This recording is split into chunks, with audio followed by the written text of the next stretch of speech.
இன்னைக்கு ஒரு ரொம்ப முக்கியமான ஒரு காரியத்தை குறித்து நம்ம அறிந்து கொள்ளணும். இன்னைக்கு நம்முடைய செய்தியினுடைய அந்த டைட்டில் என்ன தெரியுமா? கர்த்தருடைய ஊழியத்தில் அல்லது கர்த்தருடைய சபையில் சாத்தானுடைய வேலையாட்கள். கர்த்தருடைய சபைக்குள்ள சாத்தானுடைய பணியாளர்களும் உள்ளே இருப்பாங்களாம். அதை நம்ம ரொம்ப கவனித்து பார்க்கணும். இல்லாவிட்டால் நாம் அறிந்து கொள்ள முடியாது. நாம் என்ன நினைப்போம்? நம்ம போகிற ஒரு இடத்துல ஒரு சபையில் இயேசுன்னு தானே சொல்கிறாங்க, கர்த்தருடைய பாட்டைத்தானே பாடுறாங்க என்று நாம் நினைத்து கொண்டிருப்போம். நம்முடைய கண்ணுக்கு பார்க்கும்போது எல்லாம் தேவதூதர்கள் போல தெரியும். ஏன்னா அவங்க கையில் வேதம் வச்சிருக்கிறாங்க, ஒரு ஊழியக்காரன் போல அவங்க பேசுகிறாங்க, வசனம்தான் சொல்லுகிறார்கள், இயேசு என்று தான் சொல்லுகிறார்கள், ஆவியில தான் நிறைகிறார்கள் என்று நம்ம நினைச்சிருப்போம். அவர்கள் இயேசுவோடு இருப்பதை போல ஒரு மாய தோற்றத்தை கூட உண்டாக்குவாங்க. ஆனால் சாத்தானும் சாத்தானுடைய பணியாளர்களும் கர்த்தருடைய ஊழியத்திலும் ஊழியக்காரர்களோடும் ரெண்டரை கலந்திருக்கிறாங்க. அதனால்தான் கர்த்தருடைய வேதம் நமக்கு எச்சரித்து ஒரு காரியத்தை சொல்லுகிறது. நீங்கள் எல்லா ஆவிகளையும் நம்பாமல் அது தேவனால் உண்டாயிற்றோ என்று சோதித்து பார்த்து நலமானதை பிடித்து கொள்ளுங்கள். சொல்லப்படுகிற எல்லாவற்றையும் நீங்கள் கவனியாமல் அது கர்த்தரால் உண்டாயிற்றோ என்று சோதித்து பார்க்கணுமா? நீதிமொழிகளின் புஸ்தகத்தில் சொல்லும்போது சொல்கிறாங்க, நீங்கள் சொல்லப்படுகிற எல்லாவற்றையும் கவனிக்காதீங்க. சொல்லப்படுற எல்லாமே சத்தியம் என்று நீங்கள் நினைச்சிடாதீங்க. சத்தியத்தை அறிந்து கொள்வதற்கும் இது சத்தியம் தானா அல்லது இந்த சத்தியத்தில் வேறனும் கலந்திருக்கிறதா என்பதை சோதித்து அறிந்து கொள்ளத்தான் வேத புஸ்தகம் நமக்கு கொடுக்கப்பட்டிருக்கிறது. அதனால் இந்த வேதத்தினுடைய வெளிச்சத்தில், பரிசுத்த ஆவியானுடைய வெளிச்சத்தில் தான் நாம் இப்படிப்பட்ட காரியங்களை அடையாளம் கண்டுபிடித்து கொள்ள முடியும். அதனால் ரொம்ப நம்ம கவனமாக இருக்கணும். ஒரு சபைக்குள்ளே போகிறோம், ஒரு கூட்டத்துக்கு போகிறோம், ஒரு கன்வென்ஷனுக்கு போகிறோம், அங்கே இருக்கிற எல்லாரையும் பார்க்கும் பொழுது ஒருவேளை புதுசாக போகிறவங்களுக்கு எல்லாருமே தேவனுடைய பிள்ளைகள் தானோ என்று தான் அவங்களுக்கு தோன்றும். நான் 1978 வருஷத்தில் ரட்சிக்கப்பட்டேன். அந்த காலகட்டத்தில் எனக்கு ஒன்றுமே தெரியாது, சபை தெரியாது, கர்த்தருடைய ஊழியத்தை பற்றி தெரியாது, ஊழியக்காரர்களை பற்றி தெரியாது. அந்த நேரத்தில் நான் பார்க்கிற எல்லா தேவ பிள்ளைகளையும் அல்லது நான் சபையிலே சந்திக்கிற எல்லாரையும், சபையில் இருக்கிற விசுவாசிகளை கூட எல்லாருமே கர்த்தருடைய பிள்ளைகள் தான், தேவ தூதர்கள் தான், தேவனோடு நெருங்கி வாழ்கிறவர்கள் தான். நம்ம தான் ரொம்ப அடிமட்டத்திலேருந்து பாவத்திலேருந்து வந்திருக்கிறோம். இவங்கெல்லாம் பல தலைமுறையாக கிறிஸ்துவுக்குள்ளே இருக்கிறாங்க, இவங்களுக்கெல்லாம் எவ்வளவோ தெரியும் என்று நான் நினைத்து கொண்டிருந்தேன். ஆனால் காலப்போக்கில் ஊழியத்துக்குள்ளே போக போக தான் இதுக்குள்ளே எவ்வளோ கரப்ஷன் இருக்கிறது, எவ்வளவு கலப்படமான மனிதர்கள் இருக்கிறாங்க. எல்லாருமே தேவனால் ஏற்படுத்தப்பட்டவர்கள் இல்லை, மனிதனால் ஏற்படுத்தப்பட்டவங்களும் இருக்கிறாங்க. அதே நேரத்தில் சாத்தானால் ஏற்படுத்தப்பட்டவங்களும் சாத்தானால் உபயோகப்படுத்தப்பட்டவர்களும் இருக்கிறார்கள் என்பதை காலப்போக்கில் தான் எனக்கு கண்டுபிடிக்க முடிந்தது. அதனால் நம்ம என்ன செய்யணும்னா, சொல்லப்படுகிற எல்லாவற்றையும் நீங்கள் அப்படியே நம்பி விடாமல் அது கர்த்தருடைய வசனத்துக்கு ஏற்புடையதாக இருக்கிறதா என்பதை நம்ம பார்க்கணும். தேவனுடைய சபையிலே, கர்த்தருடைய ஊழியர்களுக்கு நடுவிலே, கர்த்தருடைய ஊழியத்தில் சாத்தான் தன்னுடைய வேலையாட்களை கொண்டு வந்து வைத்திருக்கிறான். அதை தான் நம்ம ரொம்ப கவனமாக பார்க்கணும். எல்லா ஆவிகளையும் நீங்கள் நம்பாமல், அவர்கள் என்ன செய்வாங்கன்னா ஆவியில் நிறையிற மாதிரி நிறைவாங்க, தீர்க்க தரிசனம் சொல்லுவாங்க, பிரசங்கம் பண்ணுவாங்க, நல்லா ஆடி பாடுவாங்க, அபிஷேகத்தில் இருக்கிற மாதிரி அந்நிய பாஷை பேசுவாங்க, வரங்கள் இயங்குவதை போல தங்களை வெளிப்படுத்தி காட்டுவாங்க. ஆனால் அவர்கள் தேவனால் பயன்படுத்தப்படாமல் சாத்தானால் பயன்படுத்தக்கூடிய சாத்தானுடைய ஊழியக்காரர்களாக இருப்பாங்க. இது இன்றைக்கு நேற்றல்ல, முதல் நூற்றாண்டு சபையிலிருந்தே, அதற்கு முந்தின மோசே காலத்திலிருந்தே கர்த்தருடைய பிள்ளைகளுக்கு நடுவிலே இப்படிப்பட்ட மனிதர்களை சாத்தான் கொண்டு வந்து வைப்பதை நம்ம வேதத்தில் தெளிவாக அறிந்து கொள்ள முடிகிறது. ஆகவேதான் எல்லாவற்றையும் சோதித்து பார்த்து நலமானதை நீங்கள் எடுத்துக்கொள்ளணும். எப்படி நம்ம எடுத்துக்கொள்ளணும்? கர்த்தரோடு கூட இணைக்காத எந்த ஊழியமும் கர்த்தரால் உண்டானது அல்ல. இயேசுவை மகிமைப்படுத்தாத எந்த ஊழியமும் கர்த்தரால் ஏற்படுத்தப்பட்டதல்ல. பரலோகமே இருந்தாலும், ஒரு தேவதூதனே இருந்தாலும், அவன் இயேசுவை மகிமைப்படுத்தணும், இயேசுவை முன்னிலைப்படுத்தணும். அவன்தான் உண்மையான தேவனுடைய ஊழியக்காரன், தேவதூதன். அது தவிர தேவதூதன் மாதிரியே வந்து உங்களுக்கு வேற்றுமையான காரியங்களை கற்பித்தால், மாறுபட்ட சுவிசேஷத்தை, அங்கே கர்த்தருடைய வேதத்தில் சொல்லுது, நான் உங்களுக்கு சொன்ன இந்த செய்திக்கு மாறுபட்ட வேறொரு சுவிசேஷத்தை ஒரு தேவதூதனே வந்து சொன்னாலும் அதை ஏற்றுக்கொள்ளாதீங்க, அவன் சபிக்கப்பட்டவனாக இருப்பான் என்று வேத புஸ்தகத்தில் தெளிவாக நமக்கு எழுதியிருக்கிறாங்க. நாம் நினைக்கிறோம் சாத்தான் ஆலய வளாகத்துக்குள்ளேயே நுழைய மாட்டான், தேவனுடைய பிரசனத்துக்குள்ளேயே நுழைய மாட்டான், கர்த்தருடைய பிள்ளைகள் நடுவில் இருக்கவே முடியாது. சாத்தான் இருப்பதுக்குன்னு சில குறிப்பிட்ட இடங்கள் இருக்கு, அங்கே தான் இருப்பான். ஒரு பார்ல இருப்பான், ஒரு தியேட்டரில் இருப்பான், அல்லது அசுத்தமான காரியங்களை செய்கிற இடங்களில் அவன் இருப்பான், ஒரு திருடுகிறவர்களுக்கு நடுவில் இருப்பான், கொள்ளைக்காரர்களுக்கு நடுவில் இருப்பான். இப்படியெல்லாம் நம்ம பல காரியங்கள் வச்சுருக்கிறோம். இன்னும் எளிய ஜனங்கள் என்னெல்லாம் நம்புகிறாங்கன்னு பார்த்தீங்கன்னா, ஒரு வேப்ப மரத்தில் பேய் இருக்குன்னு சொல்லுவாங்க, ஒரு புளிய மரத்தில் பேய் இருக்குன்னு சொல்லுவாங்க. ஒற்றையான்னு இருக்கிற மரத்தில், ஒரு பனை மரத்தில் பேய் இருக்கிறது, சாத்தான் இருக்குது அப்படின்னு சொல்லுவாங்க. வீடு இடிக்கப்பட்டு பயனற்ற வீடுகளில், ஒரு மாதிரி ஹாண்டட் பிளேஸில் சாத்தானுடைய நடமாட்டம் இருக்குன்னு சொல்லுவாங்க. ஒருவேளை அதெல்லாம் ஒரு பொல்லாத ஆவிகளாக இருக்கலாம். ஆனால் சாத்தான் அப்படி அல்ல. சாத்தான் எல்லா இடங்களிலும் இருக்கிறான், எல்லா இடங்களிலும் அவன் கிரியை செய்கிறான். மாத்திரம் அல்ல, அவனுக்கு வேலையே எங்கன்னு கேட்டால், ஒரு பார்ல சாத்தானுக்கு இருக்கிற வேலையை விட ஒரு சபையில தான் அவனுக்கு வேலை அதிகம். பார்ல இருக்கிறவங்க சாத்தான் கெடுக்காமல் தானே தங்களை கெடுத்துக் கொள்வார்கள். அங்கே அவன் போய் ரொம்ப பெருசாக ஒன்றும் செய்ய வேண்டிய அவசியம் இல்லை. அவர்களே குடிப்பாங்க, அவங்களே தன்னை கெடுத்துக் கொள்வாங்க, அவங்களே பாவம் செய்வாங்க. ஆனால் கர்த்தருடைய ஊழியத்துக்குள்ளே தான் சாத்தானுக்கு நிறைய வேலை இருக்கிறது. அப்போ சாத்தான் உள்ளே நுழைய மாட்டானா அப்படின்னு கேட்டால், சபைக்குள்ளேயே சாத்தான் இருப்பான், ஊழியர்களுக்கு நடுவிலே சாத்தான் இருப்பான், ஊழியர்களைப் போல தன்னை காட்டிக்கொள்வான். இதுதான் ஒரு ஆச்சரியமான ஒரு செய்தி. அதை நம்ம இன்னைக்கு தெளிவாக ஆராய்ந்து கொண்டு நம்ம எந்தெந்த விஷயத்திலெல்லாம் கவனமாக இருக்கணும் என்பதை குறித்து கண்ணும் கருத்துமாக இருக்கணும். ஏனென்றால் நல்ல ஊழியங்களை ஏற்றுக்கொள்வது, எது நல்ல ஊழியன்னு பார்த்து அதை பின்பற்றுவது உங்கள் கையில் இருக்கிற கடமை. நான் இவர் நல்லவர், அவர் பொல்லாதவர் அப்படின்னு சொல்லி அவர்களையெல்லாம் பொல்லாதவர்களாய் காட்டி என்னை நல்லவனாய் காட்டிக் கொள்வதற்கல்ல. உங்களுடைய ஆத்துமாவுக்கு, உங்களுடைய ஜீவனுக்கு நீங்க தான் உத்தரவாதி.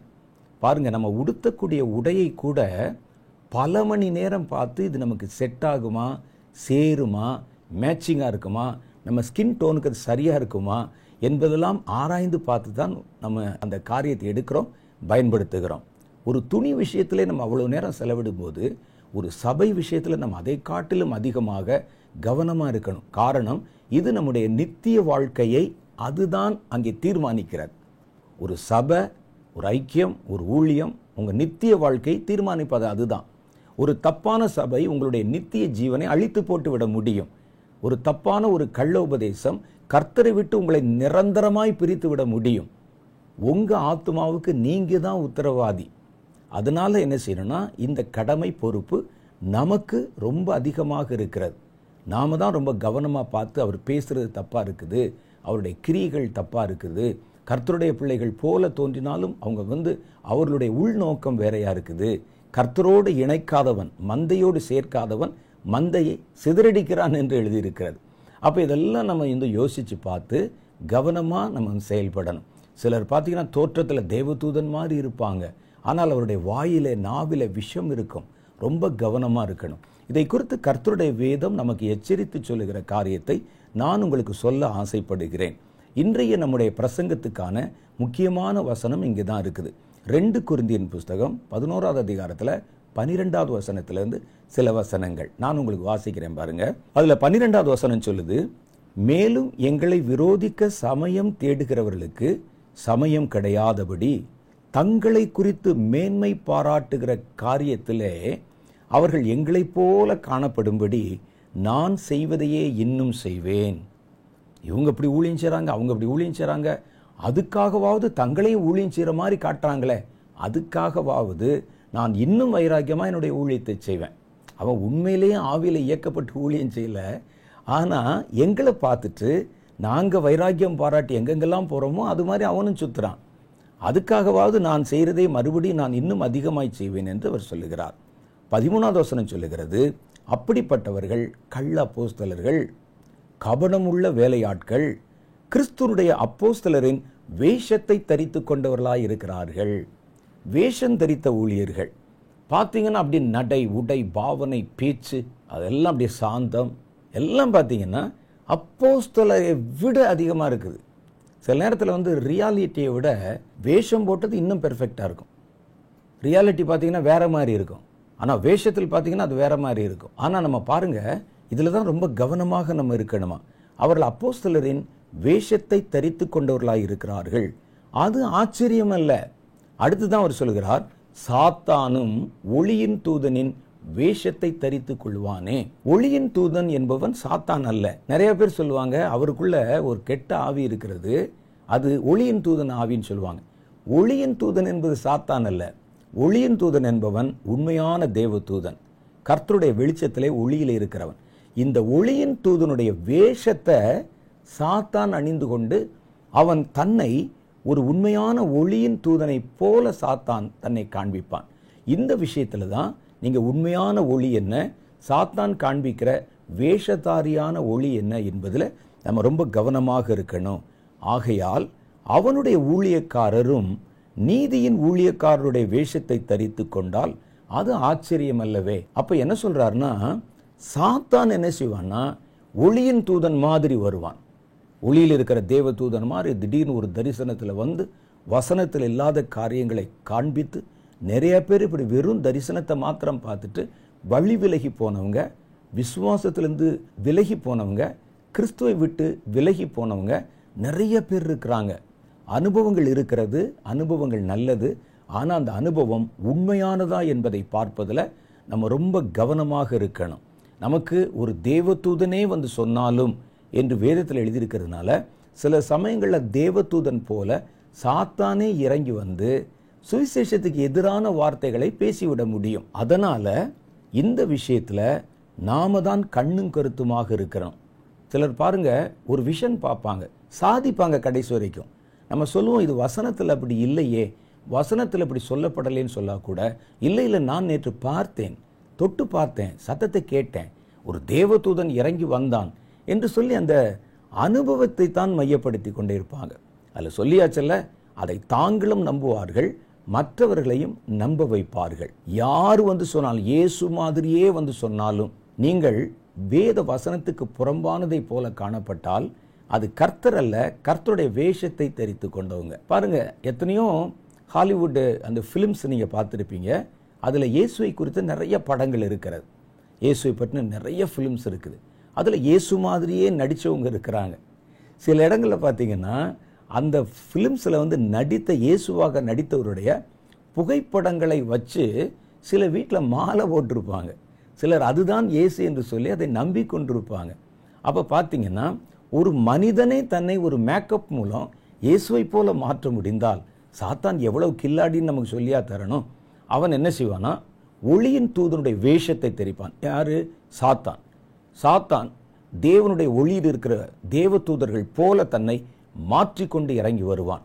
அவனு மாதிரியே, அவன் லீடர் இல்லையா, அவனுடைய மாதிரியே அவனுடைய ஊழியக்காரர், அடுத்த வசனம் சொல்லுது பாருங்க, அவனுடைய ஊழியக்காரர் நீதியின் ஊழியக்காரருடைய வேஷத்தை தரித்து கொண்டால் அது ஆச்சரியம் அல்லவே. அவர்களுடைய முடிவு அவர்களுடைய கிரியைகளுக்கு தக்கதாக இருக்கும். வெளியே பார்த்தீங்கன்னா அப்படி இருக்கும். உண்மையான ஊழியர்களை விட இந்த டூப்ளிகேட் ஊழியர் இருக்கான் பாருங்க, அவன் தான் ரொம்ப பெர்ஃபெக்டா இருக்கிற மாதிரி, பலமா இருக்கிற மாதிரி, சரியா இருக்கிற மாதிரி ஒரு தோற்றத்தை உண்டு பண்ணுவாங்க. அதை தான் வேதம் சொல்லுது, நீங்க ரொம்ப கவனமா இருக்கணும். சாத்தான் என்ன செய்யறான்னா, இயேசுவை போல தன்னை மாற்றுகிறான், அல்லது ஒளியில் இருக்கிற ஒரு மிகாவேல் மாதிரி, ஒரு கேப்ரியல் மாதிரி தன்னை மாற்றிக்கொண்டு வேஷமாய் வெளியே வருகிறான். அந்த மாதிரி வருகிறான். இதை பார்த்த உடனே நம்ம அதை நம்புறோம். அவன் ஒரு ஒளியின் தூதனுடைய வேஷத்தை தரிப்பது மாதிரி அவனுடைய ஊழியக்காரர் என்று எழுதியிருக்கு. அப்ப அவனுக்கு நிறைய ஊழியக்காரர் இருக்காங்க. அவர்கள் தேவ ஊழியக்காரர்களை போல வேஷம் தரிச்சிருக்கிறாங்க. அவர்களை ஊழியங்களுக்கு நடுவிலும், விசுவாசிகளுக்கு நடுவிலும், கர்த்தருடைய பிள்ளைகளுக்கு நடுவிலும் கொண்டு வந்து சாத்தான் நிறுத்தி விடுகிறான் அல்லது நியமித்து விடுகிறான். ஒருவேளை அவங்க பாஸ்டரா இருக்கலாம், ஒருவேளை அவங்க அப்போஸ்தலரா இருக்கலாம், ஒருவேளை நல்ல ஒரு வொர்ஷிப் லீடரா இருக்கலாம், ஒரு ப்ராஃபட்டா இருக்கலாம், ஒரு சுவிசேஷகனாக இருக்கலாம். எல்லா இடத்திலும், எல்லா தரப்பு ஊழியத்திலும் தன்னுடைய ஊழியக்காரர்களை உண்மையான ஊழியக்காரர்களை போலவே தோற்றமிட பண்ணி அவர்களை உள்ளே கொண்டு வந்து கலப்படம் பண்ணி வைத்து விடுவது சாத்தானுடைய மிகப்பெரிய தந்திரத்தில் ஒன்று. அதனால தான் நீங்கள் சொல்லப்படுகிற எல்லாத்தையும் நம்பிடக்கூடாது. மேடை நல்லா இருக்கு, அலங்காரம் நல்லா இருக்கு, பிஏ சிஸ்டம் நல்லா இருக்கு, சவுண்டு நல்லா இருக்கு, அதில் இருக்கக்கூடிய பல்பு நல்லா இருக்குன்னு சில தோற்றங்கள் உண்மையை பார்க்க முடியாதபடி நம்மை திசை திருப்பிவிடும். நீங்கள் பார்த்தீங்கன்னா ஒரு துணிக்கடையில் போய் நிறைய லைட் போட்டு வச்சுருப்பாங்க, பார்த்துருப்பீங்க. அதில் பார்க்கும்போது எந்த துணியுமே நல்லா இருக்க மாதிரி தெரியும். கலர் பல பல பல பலன்னு தெரியும். எல்லாம் எடுத்துருவீங்க, இது நல்லா இருக்குது அழகாக இருக்குன்னு எடுத்துருவீங்க. காலையில் விடியும் போது அதை சூரிய வெளிச்சத்தில் வச்சு பார்த்தீங்கன்னா அந்த கலரே வேறு மாதிரி இருக்கும். நேற்று நம்ம பார்த்தது வேற இல்லை. நேற்று நம்ம பார்த்தபோது ஆரஞ்சு நிறமாக இருந்தது, இப்போ பார்த்தீங்கன்னா ப்ரௌன் கலராக இருக்குது என்று சொல்லி நீங்கள் பல முறை ஆச்சரியப்பட்டிருப்பீங்க. அது என்னன்னா, இந்த மாய தோற்றத்தை உண்டு பண்ணக்கூடிய விளக்குகள் பண்ணக்கூடிய பிம்பம், அது நம்முடைய கவனத்தை திசை திருப்பிடும். எப்போவுமே ரொம்ப அதிக அலங்காரங்கள் இருந்துச்சுன்னா நீங்கள் அந்த இடத்துல ரொம்ப கவனமாக இருக்கணும். ரொம்ப ஆர்ப்பாட்டம், அதிக அலங்காரம் இருந்ததுன்னா நீங்கள் அந்த நேரத்தில் ரொம்ப கவனமாக இருக்கணும். உங்கள் கவனத்தை கொஞ்சம் கூட திசை திருப்பி விடக்கூடாது. நம்முடைய கவனம் கர்த்தருடைய வேதத்தில் இருக்கணும், தேவனுடைய உபதேசத்தில் இருக்கணும், கர்த்தருடைய வசனத்தில் இருக்கணும். இது கர்த்தருடைய ஆவிதானோ என்று நம்ம சோதித்து பார்க்கணும். உங்களுக்கு அதுக்கு நேரமே கொடுக்காத அளவுக்கு வேக வேகமாய் காரியங்களை நடத்துவதும் உங்களுடைய மனசை வேறு பக்கங்களில் லைக்க பண்ணுவதற்கு தான் இந்த மாதிரியான நிறைய காரியங்களை இன்னைக்கு ஊழியத்தில் பயன்படுத்துவதை நாம் அறிந்து கொள்ள முடிகிறது. சிலர் பார்த்தீங்கன்னா இந்த கண்கட்டு வித்தைன்னு ஒன்று செய்வாங்க. நிறைய இடத்துல நீங்கள் பார்த்துருப்பீங்க, ஸ்கூல்ல எல்லாம் கூட வந்து செய்வாங்க. அவங்க பிசாசை வைத்து செய்வதில்லை, அது கண்ணிமைக்கும் நேரத்துக்குள்ள உங்களுடைய கவனத்தை வேறு பக்கம் திசை திருப்பும் போது அவர்கள் வேறொரு காரியத்தை கொண்டாந்துருவாங்க. கையில் ஒன்றுமே இருக்காது அப்படின்னு சொல்லுவாங்க, ஒரு முட்டை வந்துடும் அப்படின்னு சொல்லுவாங்க, ஒரு கர்ச்சீஃப் வந்துடும். அவர்கள் பிசாசை கொண்டு செய்கிறாங்கன்னா இல்லை, அது ட்ரிக்கு, ஒரு மேஜிக். மேஜிக்கில் என்ன பண்ணுவாங்கன்னா, ஒரு நொடி உங்களுடைய கவனம் திசை திருப்பும் போது அவங்க அந்த கார்டை மாற்றிடுவாங்க அல்லது வேறொரு காரியத்தை மாற்றிடுவாங்க. நீங்கள் வேணால் கேட்டு பாருங்கள் அவங்ககிட்ட. அதை பிசாசை வச்சு செய்கிறவங்க கொஞ்சம் பேர் இருக்கிறாங்க, அது வேற. இவர்கள் சாதாரணமாக செய்கிறவங்கலாம் ட்ரிக்கு. அது வந்து ஒரு இமைப்பொழுது நேரத்தில் உங்களுடைய கண் மறைக்கப்படும் போது அவங்க வேற ஒரு காரியம் உங்கள் கண்ணை விட்டு அது கடந்து போயிடும். நீங்கள் சர்ப்பங்கள் நெளிந்து போகிறத பார்த்துருக்கீங்களா? சர்ப்பம் நெளிந்து போகிறத பார்த்தீங்கன்னா ஏன் நெளிஞ்சு போகுது? மற்ற பிராணியெல்லாம் நேராக ஓடுதில்ல, ஆனால் அந்த சர்ப்பம் மாத்திரம் பார்த்தீங்கன்னா நெளிஞ்சு ஓடும். நெளிஞ்சு ஓடும்போது அந்த சர்ப்பம் இங்கே இருக்கிற மாதிரி உங்கள் கண்ணுக்கு தெரியும், ஆனால் அதுக்குள்ளே அது அங்கே போயிடும். உங்கள் கண்ணு அந்த காட்சியை கேப்சர் பண்ணுறதுக்குள்ளே அந்த ஆப்ஜெக்ட், அந்த பாம்பு வேகமாக நழுவி போயிடும். சினிமாவில் பார்த்தீங்கன்னா ஒரு நேரத்துக்கு அந்த காலத்தில் இந்த செல்லுலாய்டு ஃபிலிம்ஸ் இருந்தது. அந்த ஃபிலிமை தான் வந்து ஒரு ப்ரொஜெக்டரில் வச்சு அதை ஓட விடுவாங்க. ஒவ்வொரு ஃபிலிமுக்கு நடுவுலையும் ஒரு கருப்பு கோடு இருக்கும், கருப்பு ஃப்ரேம் இருக்கும். அப்படியே அது ஒரு நொடிக்கு 14 ஃபிலிம்ஸு, 14 ஃபிலிம்ஸு வேகமாக ஓடும். அப்படி வேகமாக ஓடும்போது இந்த நடுவில் இருக்கக்கூடிய கோடு இருக்குது பாருங்கள், உங்கள் கண்ணுக்கு தெரியவே தெரியாது. ஆனால் அந்த கோடு கடந்தான் வரும். அதில் நம்முடைய கண்ணு அதை அங்கே கேப்சர் பண்ண முடியாது.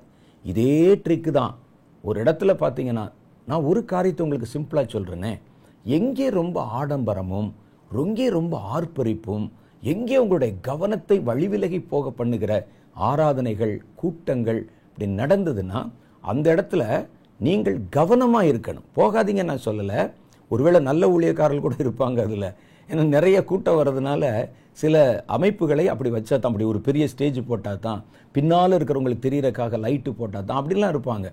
ஆனால் வீண் ஆடம்பரங்கள், வீணான கிரியைகளுக்கு இடம் கொடுக்கக்கூடிய கூட்டங்கள், சபையை பார்த்தீங்கன்னா பப்ளிக் மீட்டிங்கெல்லாம் தாண்டி போகிற மாதிரி அவ்வளவு காரியங்கள் இருக்கிறது.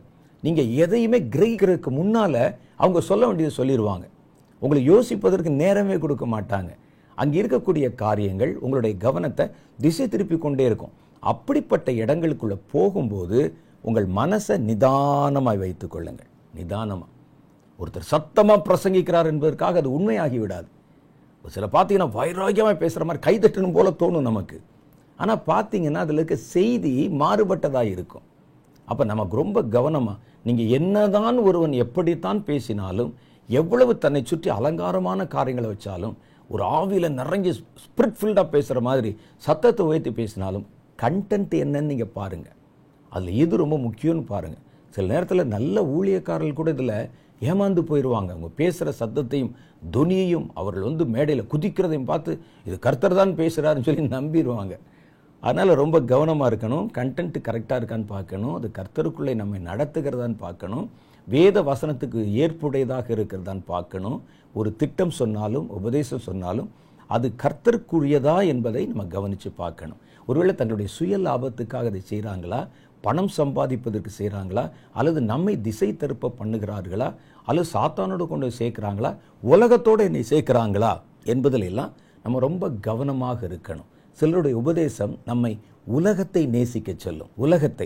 உலகத்தை நேசிங்க, ஒரு கார் வாங்குங்க, பங்களா வாங்குங்கன்னு பிரசங்கத்திலே வரும். கார் பங்களா வாங்குவது அது ஒரு தப்பு இல்லை, நான் அது தப்பு சொல்லலை. நீங்கள் அதுக்காக கிழிஞ்ச ட்ரெஸ்ஸை போட்டு பழைய செருப்பை போட்டு நடந்து போங்கன்னு சொல்லலை. ஆனால் அதை கவனிக்கும்படிக்கு சொல்கிறாங்க பாருங்கள். உங்கள் கவனத்தை அதில் திசை திருப்பும்படி, அதை எதிர்பாருங்க, அதை விசுவாசிங்க, கேளுங்கன்னு சொல்கிறாங்கல்ல. அப்போ உலகத்தை நேசிக்க சொல்லி தருகிறார்கள். நமக்கு பார்க்க நல்லது மாதிரி தெரியுது, உலகத்தை நேசிக்க. ஆனால் வேதம் என்ன சொல்ல தெரியுமா? உலகத்திலும் உலகத்தில் உள்ளவைகளிலும் அன்பு கூறாதிருங்கள். ஒருவன் உலகத்தை நேசித்தால் அவனுக்குள்ளே தேவனுடைய அன்பு இல்லை என்று இயேசு சொல்லுகிறார். அது நமக்கு வேணும்னு சொன்னால் கர்த்தர் நமக்கு கொடுப்பார்.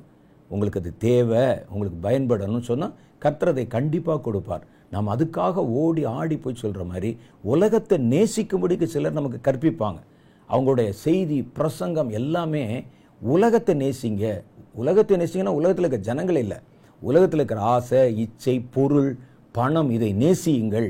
அதற்காக ஜெபம் பண்ணுங்க, அதற்காக உபவாசம் பண்ணுங்க, அதற்காக ஓடுங்க, அதற்காக வேலை செய்யுங்கன்னு உங்களை உலகத்து பக்கம் திருப்புவாங்க. கேட்க நல்லா இருக்கிற மாதிரி இருக்கும், ஆனால் அது வசனத்துக்கு புறம்பானது என்பது கவனிச்சாதான் தெரியும். ஆனால் நீங்கள் நல்லா பார்த்தீங்கன்னா இப்படிப்பட்ட ஊழியர்கள் தான் பொதுவாக ரொம்ப டாம்பிகமாகவும் ஆடம்பரமாகவும் நம்முடைய கவனத்தை திசை திருப்பத்தக்கதான காரியங்களை செய்கிறதாகவும் இருப்பாங்க. அதுதான் வேதம் சொல்லுது. ஆதலால் அவனுடைய ஊழியக்காரர், அவனே அப்படி சாத்தான் ஒளியின் தூதனுடைய வேஷத்தை தரிச்சா அவனுடைய ஊழியர்கள் சும்மா இருக்க மாட்டாங்க. அவனுடைய ஊழியர்கள் நீதியின் ஊழியக்காருடைய வேஷத்தை தரித்து கொண்டால் அது ஆச்சரியம் அல்லவே. ஆனால் அவருடைய முடிவு அவர்கள் கிரியைக்கு தக்கதாக இருக்கும் என்று கர்த்தருடைய வேதம் சொல்லுகிறது. அப்போ சாத்தான் தேவனுடைய பிள்ளைகளுக்கு நடுவில், ஊழியங்களுக்கு நடுவில், சபைக்கு நடுவில் தன்னுடைய ஏஜென்ட்ஸ், தன்னுடைய ஊழியக்காரர்கள் அவங்கள கொண்டு வந்து நிரந்தரமாக உள்ள தங்க வச்சுருவான். சில சபையில் இருப்பாங்க, சில இடத்துல பார்த்தீங்கன்னா ஊழியக்காரர் நல்லவராக இருப்பார், கூட ஒரு 10 பேர் இருப்பாங்க. அவங்கள சாத்தான் கொண்டு வந்து அப்படி நியமித்து வச்சுருப்பான். பாருங்கள், இயேசு எடுத்த 12 பேரில் ஒருவனை சாத்தான் பிடித்து கொண்டான். இயேசுக்கு அது தெரியும், அவருக்கு தெரியாமல் ஒன்றும் இல்லை. ஆனாலும் அவர் அதை அனுமதித்திருந்தார். ஏன்னா அவனுக்கு ஒரு பார்ட் இருக்குது, ஒரு பங்கு இருக்குது. அதனால் அவனை அந்த குறிப்பிட்ட காலத்தில் அவன் அந்த கிரிகளை செய்கிற வரைக்கும் அவனை கர்த்தர் தம்மோடு தான் வச்சிருந்தார். இயேசுக்கு தெரியாமல் இருக்குமா? ஆனால் அந்த 12 பேரில் ஒருத்தனை கொண்டு வந்து சாத்தான் நிரப்பி இருந்தான். அவன் அப்பத்துணிக்கை வாங்கி வெளியே போன போது சாத்தான் அவன் உள்ளே புகுந்து கொண்டான் என்று கர்த்தருடைய வேதத்தில் எழுதியிருக்கிறத பார்க்குறோம். கர்த்தருடைய ஜனங்களுக்கு நடுவிலே சாத்தான் இருக்கிறான். விசுவாசிகளுக்கு நடுவில் இருப்பாங்க, உங்களுக்கு தெரியாது. பார்த்தீங்கன்னா தினம் வந்து ஞாயிற்றுக்கிழமை பைபிள் எடுத்துகிட்டு போயிடுவாங்க, முதல் ஆளாக பாட்டு பாடுவாங்க, வசனம் படிப்பாங்க. ஆனால் அவர்கள் சந்தர்ப்பங்கள் வரும்போது தன்னை வெளிப்படுத்திடுவாங்க டக்குன்னு. எலெக்ஷன் வர வரைக்கும் நல்லா இருப்பாங்க. நான் ஏன் அந்த வார்த்தைகளை சொல்லுவது சிரிக்கிறேன்னா, ஒரு புகழ்பெற்ற ஒரு தேவாலயம், ஒரு சர்ச்சு, ஒரு பாரம்பரிய சர்ச்சு, ரொம்ப நாளாக என்னை அங்கே ஒரு 3 நாள் கூட்டம் நடத்தணும், சில வருஷத்துக்கு முன்னால் கூட்டம் நடத்தணும்னு சொல்லி கூப்பிட்டாங்க. கூட்ட போது நான் பொதுவாக வந்து வெளி கூட்டங்களுக்கு அதிகமாக இப்பொழுது போகிறது இல்லை. ஆனால் நான் வந்து ரொம்ப அவங்க வருந்தி கேட்டுக்கொண்டதுனால, அந்த சபையாரே வந்து என்கிட்ட கேட்டதுனால நான் ஒரு தேதி கொடுத்து ஒரு 3 நாள் அங்கே போனேன். கூட்டம் ரொம்ப நல்லா இருந்தது, கூட்டம் ரொம்ப ஆசீர்வாதமாக இருந்தது. மைதானம் முழுவதும் நிரம்பி வழிந்தது. திரளான ஜனங்கள் அங்கே வந்திருந்தாங்க. கடைசி நாள் கூட்டம் முடித்து அதுக்கு பிறகு நாங்கள் அங்கே நின்று பேசி கொண்டிருந்த போது கர்த்தர் இன்னைக்கு எவ்வளோ பெரிய காரியம் செய்தார் என்று எல்லாம் சொல்லி கொண்டிருந்த பொழுது ஒரு போதகர், ஏன்னா அந்த சபையில் நிறைய போதகர்கள் இருப்பாங்க, பாஸ்டர்ஸ் இருப்பாங்க, பக்கத்தில் இருக்கலாம் நிறைய போதகர்கள் வந்திருந்தாங்க. அவங்க சொன்னாங்க, கர்த்தர் இன்னைக்கு ரொம்ப மகிமையான காரியங்களை செய்தார், எல்லாரும் நல்லா ஆவியில் நிறைஞ்சாங்க, பாட்டு பாடினாங்க. அடுத்த வாரம் எங்கள் சர்ச்சில் எலெக்ஷன் இருக்குது, அப்போத்தான் பார்க்கணும், அது வரைக்கும் இது தாங்கணுமே அப்படின்னு சொன்னாங்க. இப்போ இப்படி தான் இருப்பாங்க. நாளைக்கு வந்தவொடனே அவங்களுடைய கலரே மாறிடும். சில சமயத்தில் சாத்தான் தன்னை வெளிப்படுத்துகிற நேரம்னு ஒரு நேரம் இருக்கும். அது வரைக்கும் அவன் அப்படியே வேஷம் எவ்வளோ நேரம் போட்டிருக்க முடியும் சொல்லுங்க பார்க்கலாம். ஒரு வேஷம் போட்டால் அது உங்களுடைய உண்மையான தோற்றம் அல்ல. எவ்வளோ நேரம் வேஷம் போட முடியும்? வேஷத்தில் இருக்கும்போது பல சமயங்களில் நம்முடைய உண்மை சொரூபம் அப்பப்போ வெளியே வந்துடும். அப்புறம் அதை அட்ஜஸ்ட் பண்ணி மறைப்போம். இப்போ நான் பேசுகிறேன், நான் என்னுடைய இயல்பாக நான் பேசுகிறேன், என்னை பார்த்து ஒருத்தர் மிமிக்ரி என் வாய்ஸ் மாதிரியே பேசுகிறாருன்னா எவ்வளோ நேரம் அவர் இதையே ஃபாலோ பண்ணி பேச முடியும் நீங்கள் நினைக்கிறீங்க? கொஞ்ச நேரம், அப்புறம் திடீர்னு அவருடைய ஜென்ம சுபாவம், அவருடைய சொந்த குரல், சொந்த அந்த குணாதிசயம் வெளிப்பட்டு விடும். வேஷம் தானே அது, அதில் ரொம்ப நேரம் வந்து நிலைச்சு நிற்க முடியாதுல்ல. அதனால் பார்த்தீங்கன்னா சபைக்கு வரும்போது, ஞாயிற்றுக்கிழமை ஆராதனைக்கு வரும்போது அந்த தோற்றமே வித்தியாசமாக இருக்கும். ஒரு பைபிள் எடுத்து வர்றதும், அவர் வந்து வசனம் சொன்ன உடனே சத்தத்தை உயர்த்தி படிக்கிறதும், ஜெபம் பண்ண சொன்னால் ஆளுக்கு மேலே யாரையும் ஜெபம் பண்ண விடாம சத்தத்தை உயர்த்தி ஜெபம் பண்ணுவதும், அது ஏன் கேட்கிறீர்கள், நல்லா தான் இருக்கும். ஆனால் சந்தர்ப்பங்கள் வரும்போது தான் தான் யார் என்பதை காமிப்பாங்க. அந்த மாதிரியான சில கோபதாங்கங்கள் வரும்போது நான் யாருன்னு தெரியுமான்னு கேட்பாங்க. தெரியும், இது வரைக்கும் நீ வேறு மாதிரி இருந்த, இப்போ யாருன்னு தெரியும் எனக்கு, நான் யாருன்னு தெரியுமா, உன்னை என்ன செய்வேன்னு தெரியுமான்னு பேசுவாங்க. உள்ள மண்டை உடைக்கிறது, சண்டை போடுறது, கமிட்டி அமைக்கிறது, எல்லா சபைகளையும் இருக்குது. அது மாதிரி நிறைய காரியங்கள் எது யாரால் உண்டாக்கப்படுதுன்னா, ஒளியின் தூதனுடைய வேஷத்தை தரித்து அல்லது நீதியின் ஊழியக்காரர்களைப் போல நீதியுள்ள தேவனுடைய பிள்ளைகளுடைய வேஷத்தை தரித்து, ஆனால் அந்த வேஷத்துக்கு சம்பந்தமில்லாதவர்கள் உள்ளே வந்து சபையை நிரப்பி இருக்கிறதுனால, அதனால தான் அந்த மாம்ச வெறி, மாம்சத்தின் கிரியைகள் சமயங்களிலே வெளிப்பட்டு விடுகிறது. அப்போ இதில் தான் நம்ம ரொம்ப கவனமாக இருக்கணும். சபைக்குள்ளே சாத்தான் இருப்பான். சாத்தானால் இயக்கப்படுகிற ஜனங்கள், நம்ம நினைக்கிறோம் சாத்தான் உள்ளே போயிருச்சுன்னா அவன் சபைக்குள்ளே வரமாட்டான், சபையை பார்த்தோன்னு ஐயோ அங்கே இயேசு இருக்கிறார் அப்படின்னு சொல்லி வாசல்லையே வெளியே உருண்டு விழுந்து விடுவான், இங்கே உள்ளே உள்ளவர்களை நான் நம்பிக்கைக்குரியவர்கள் சொல்லி நீங்கள் நினைச்சா அது தப்பு. ஒரு வசனம் படிக்கிற பாருங்க, அதில் சொல்லுது, லூக்கா சுவிசேஷம் 4வது அதிகாரம் 35வது வசனம். அதில் நீங்கள் படித்து பார்த்தீங்கன்னா ஒரு மனிதன் இருக்கிறான் பாருங்க. 33லேருந்தே படிக்கலாம். ஜெப ஆலயத்திலே அசுத்த ஆவி பிடித்திருந்த ஒரு மனுஷன் இருந்தான். அசுத்த ஆவி பிடிச்ச மனுஷனுக்கு ஜெபாலயத்தில் என்ன வேலை? அவன் ரொம்ப வருஷம் அந்த சபையில் இருக்கிறான். அதே மாதிரி ஒரு பெண் அசுத்த ஆவி பிடித்தவள் பல காலமாய் சபையில் இருந்தாள். இயேசு உள்ளே வந்து அங்கே பிரசங்கம் பண்ணும்போது சத்தம் போடுறது, அது வரைக்கும் இயேசு உள்ளே வர வரைக்கும் அவங்க அந்த சபையில் மெம்பராக இருந்திருக்கிறாங்க, ஆராதனை பண்ணி இருக்கிறாங்க. யாரை ஆராதிச்சிருப்பாங்க? பிசாசே, பேயே, லூசிஃபரேன்னு ஆரம்பிச்சுப்பான். அவனும் ஆண்டவருடைய பேரை தான், கர்த்தருடைய பேரை தான் அவங்க சொல்லி ஆராதிச்சிருப்பாங்க. ஜெபம் பண்ணும்போது அவனும் ஆளுக்கு முதி தான் முழங்கால் போட்டிருப்பான். பாருங்க 33 சொல்லுது, லூக்கா 4:33 வசனம் எடுத்துட்டீங்கல்ல, படிச்சு பாருங்க. அதில் என்ன போட்டிருக்குன்னா, ஜெப ஆலயத்திலே அசுத்த ஆவி பிடித்திருந்த ஒரு மனிதன் இருந்தான்.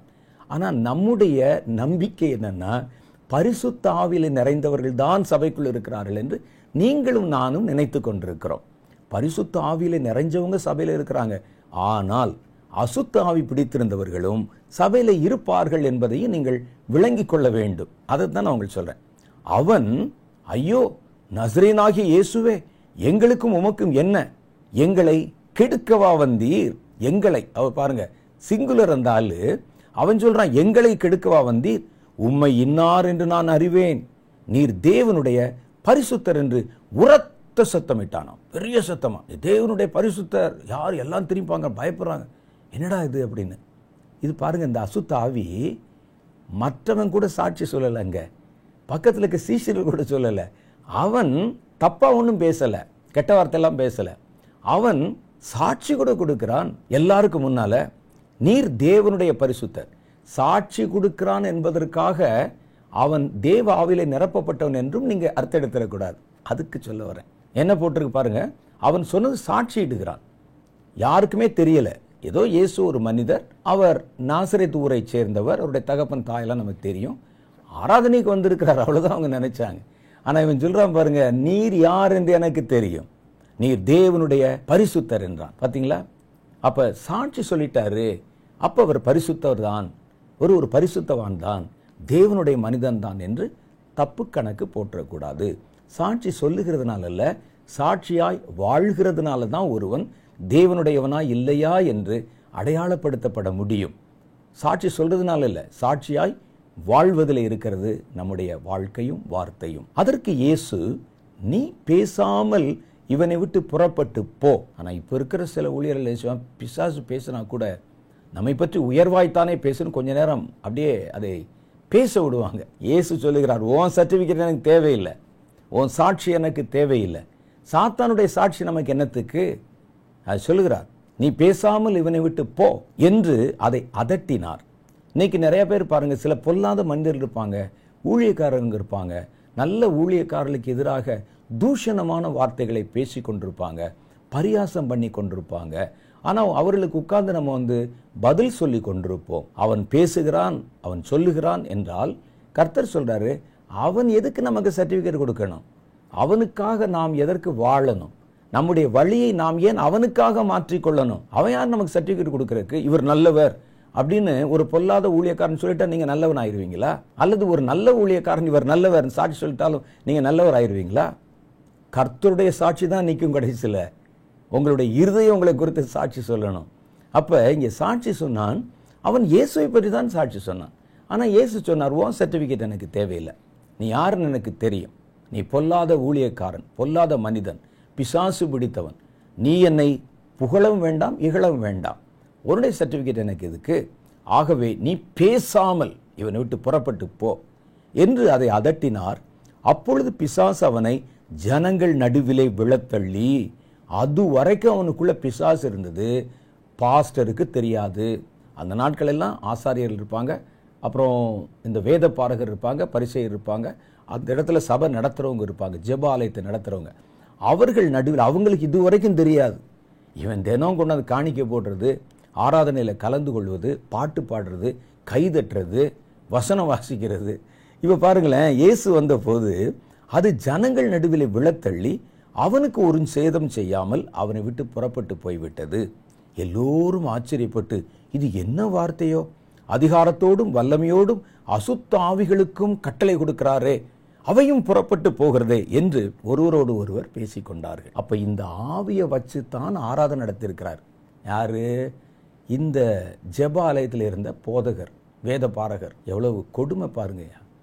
இந்த மாதிரி பிசாசு பிடிச்சவன் நம்ம என்ன செய்யறோம்? மெம்பர் தானே, எண்ணிக்கை 4000 பேர் 10,000 பேர், சபை பெருசு தான்.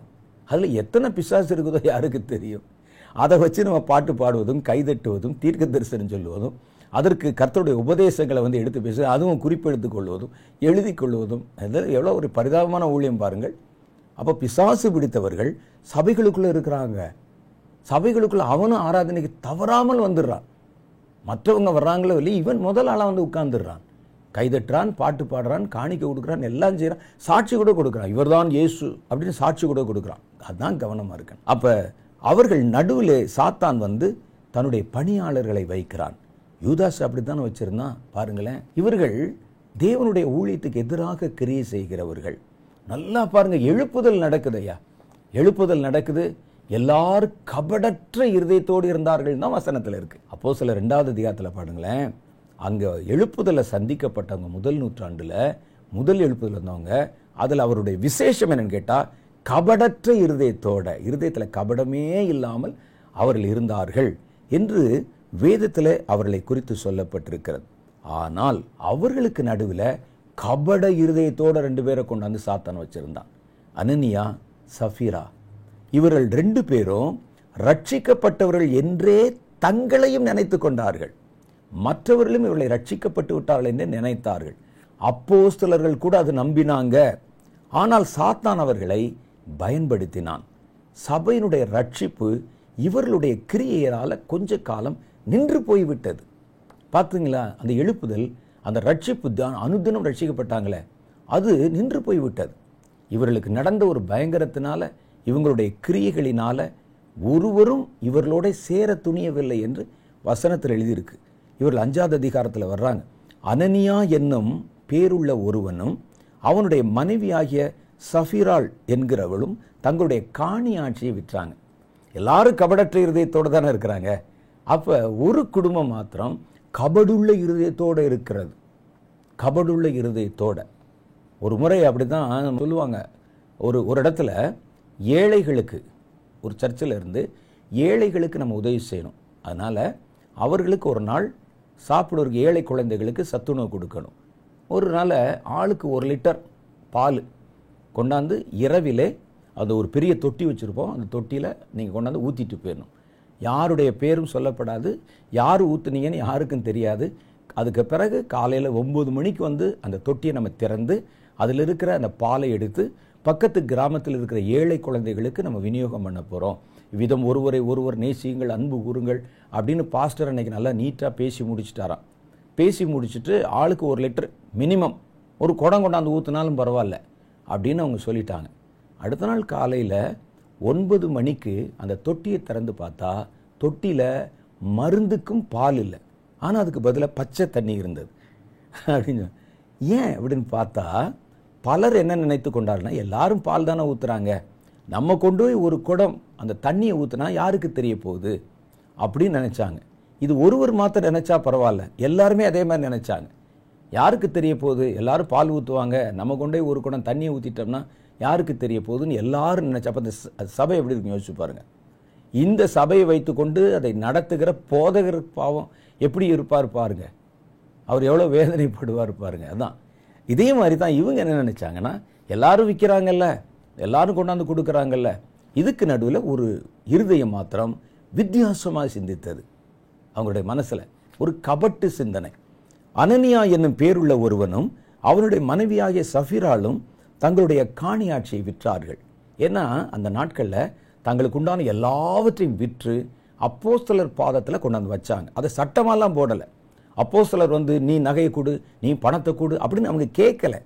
விசுவாசிகள் தாங்களே மனமோந்து அவங்களுக்குள்ளே பேசிக்கொண்டு, நமக்கு இனிமேல் எதுக்குங்க, இயேசு இப்போ வந்துடுவார். ஏன்னா முதல் நூற்றாண்டில் இயேசு போனவர் இப்போ அடுத்து வந்துடுவார், கொஞ்ச நாளில் ஒரு 3 வருஷத்தில் வந்துடுவார் அப்படின்னு தான் நம்பி கொண்டிருந்தார்கள். அப்போ இனிமேல் நமக்கு எதுக்கு, இனிமேல் நம்ம தேவனுடைய பிள்ளைகளோட சபையில் உட்கார்ந்துருன்னு சொல்லி தங்களுக்கு உண்டான எல்லாவற்றையும் விற்று அப்போஸ்தலருடைய பாதத்தில் வைத்தார்கள் என்று வேதத்தில் எழுதியிருக்கு. அப்படி ஆனால் அவங்கள யாரையும் நிர்பந்தம் பண்ணலை. ஒரு போதகனோ ஒரு அப்போஸ்தலனோ யாரும் அவர்களை நிர்பந்தம் பண்ணலை. தன் மனைவி அறிய அவன் யாரு, அனனியா, கிரயத்திலே ஒரு பங்கை வஞ்சித்து வைத்து ஒரு பங்கை கொண்டு வந்து அப்போஸ்தலருடைய பாதத்திலே வச்சான். ஒரு பங்கு அப்படி எடுத்து உள்ளே வச்சுட்டான், எதுக்கும் நாளைக்கு பயன்படுமே அப்படின்னு. ஒரு பங்கை கொண்டு வந்து அப்போஸ்தலர் பாதத்தில் எல்லாருக்கும் முன்னால் கொண்டு வந்து வைத்தான். அப்பொழுது பேதுரு அவனை நோக்கி, அனனியாவே, நிலத்தின் கிரயத்தில் ஒரு பங்கை வஞ்சித்து வைத்து பரிசுத்த ஆவியிடத்திலே பொய் சொல்லும்படி சாத்தான் உன்னுடைய இருதயத்தை நிரப்பினது என்ன? யார் நிரப்புனா? சாத்தான். யார? அனனியா சஃபிரா. அவர்கள் யாரு? ஒரு சபைக்குள்ள இருக்கிறாங்க, எழுப்புதலில் பங்கு பெற்றவர்கள், அபிஷேகம் பண்ணப்பட்டவர்கள், சபையில் இணைக்கப்பட்டவர்கள், ரட்சிக்கப்பட்டவர்கள். சாத்தானுடைய இருதயத்தை நிரப்பினது என்ன? அப்ப பரிசுத்த ஆவியானவர் நிரப்பி இருந்தாரே, அந்த பரிசுத்த ஆவியானவர் என்ன ஆனார்? வசனம் உங்களுடைய இருதயத்தை நிரப்பிருந்துச்சே, அந்த வசனம் என்ன ஆனது அப்படின்னு பார்த்தா, இவர்கள் வஞ்சனைக்கு இடம் கொடுத்தோடனே அதெல்லாம் வெளியே போய்விட்டது. சாத்தான் இருதயத்தை நிரப்ப ஆரம்பித்து விட்டான். இப்போ இதில் அவங்க கேட்கல. ஆனால் இவன் என்ன செய்கிறான்னா, எல்லாரையும் போல நானும் எல்லாவற்றையும் விட்டு விட்டேன் என்று எல்லாருடைய கண்களுக்கு முன்னால் தன்னை காண்பிக்கணும். ஆனால் உண்மையில் அதை செய்யக்கூடாது. அது மாய்மாலம் தானே. அவன்கிட்ட யாரு கேட்டது? கொடுக்கலன்னா யாரும் கேட்க போறதில்லை. அது தப்பா இருக்காது. அவன் விற்காவிட்டால் கூட தப்பா இருக்காது. அது மற்றவருடைய கண்களுக்கு முன்னால அதை விற்றதை போல காண்பிக்கணும். சபையார் முழுவதும் அடையப்பா அனனியாவும் சஃபீராவும் எல்லாவற்றையும் விற்று விட்டு கொண்டு வந்து வைத்து விட்டார்களேன்னு சொல்லணும். ஆனால் கொடுக்கக்கூடாது. கொடுத்த மாதிரி இருக்கணும், கொடுக்காத மாதிரி இருக்கணும். இது நிறைய பேர் இருக்கிறாங்க கிறிஸ்டியானிட்டிக்குள்ள. இது பாவம். பரிசுத்த ஆவிக்கு எதிராக செய்யப்படுகிற பாவம். வெளிப்பார்வைக்கு தோற்றத்துக்கு மனிதர்கள் தங்களை மெச்ச வேண்டும் என்பதற்காக அவர்கள் தங்களை உண்மையுள்ளவர்களைப் போல காண்பித்து கொண்டு மனசுக்குள்ள வேற ஒரு டிராமா போடுறாங்க. அது சொல்றாரு பாருங்க, இதை விற்கும் முன்னே இது உன்னுடையதா இருக்கவில்லையா? உன்னுடையதானப்பா அது. அதை விற்ற பின்பும் அதன் கிரயம் உன்னிடத்தில் தானே இருந்தது. அதை வித்த பிறகு காசு உன்கிட்ட தானே இருந்தது. நீ உன் இருதயத்தில் இப்படிப்பட்ட எண்ணம் கொண்டது என்ன? உன்னை யாரு கேட்டா? நாங்கள் கேட்டோமா? எல்லாருக்கும் முன்னால் நீயும் கொண்டாந்து அப்படியே மேடையில் குடுன்னு நான் கேட்டேனா?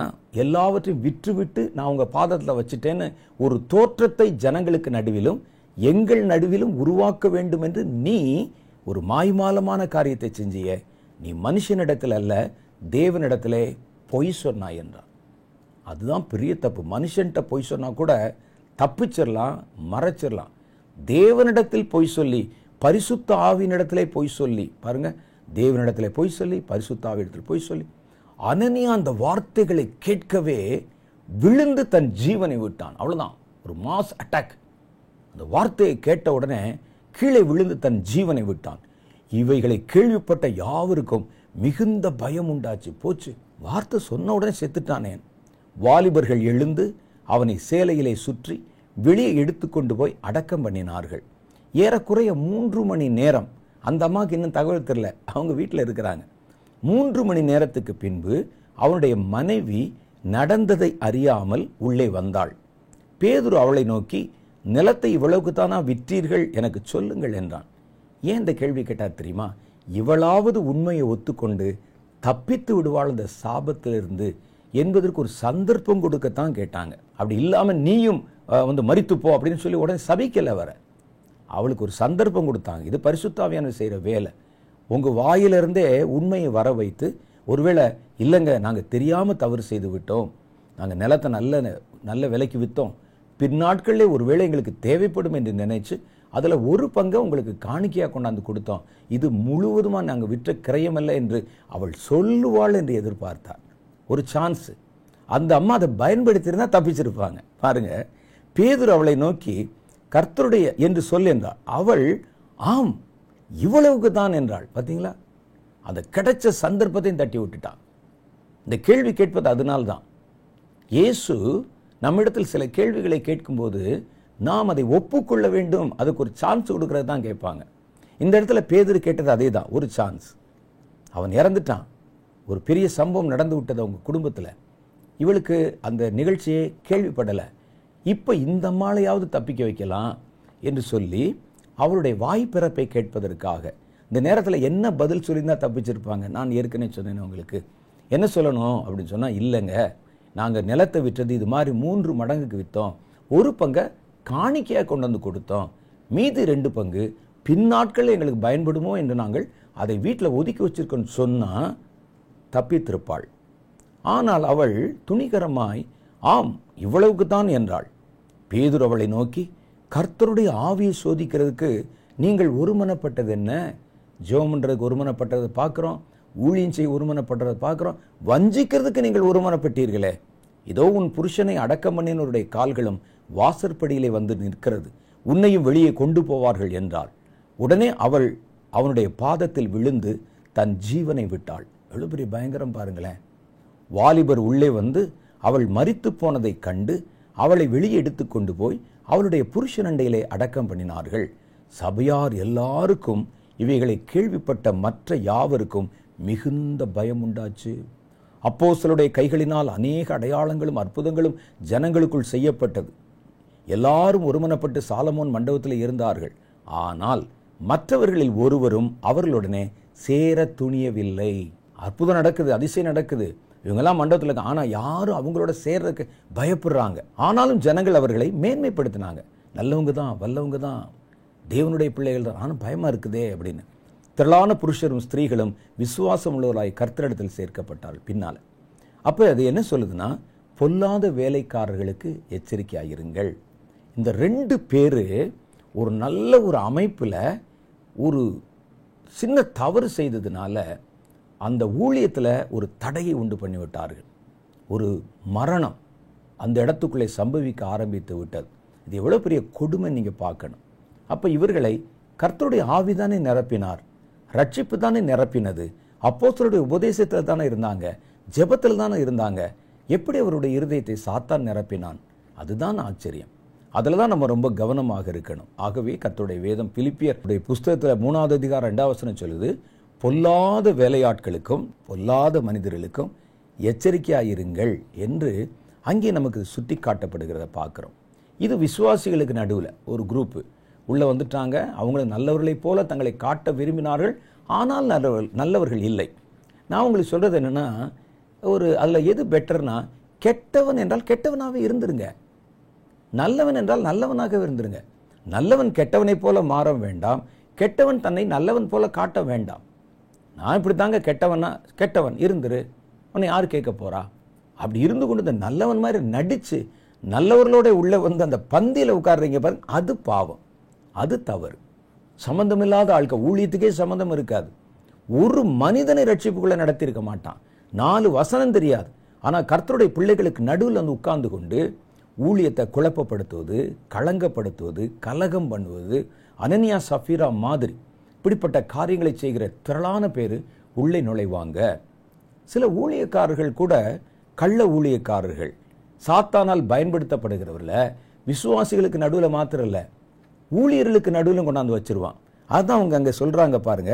அவர்கள் கள்ள அப்போஸ்தலர்கள். அப்போஸ்தலன் தான் வெளி தோட்டத்தில் பார்த்தா அப்போஸ்தலர் மாதிரியே ட்ரெஸ்ஸு, அவங்களுடைய பேச்சு, கையில் ஒரு வேதத்தை பிடித்து கொள்வது, நீண்ட தாடிகளை வளர்த்து கொள்வது, அங்கி போடுவது, அப்படியே பார்த்தா அப்போஸ்தலர் மாதிரியே இருக்கும்.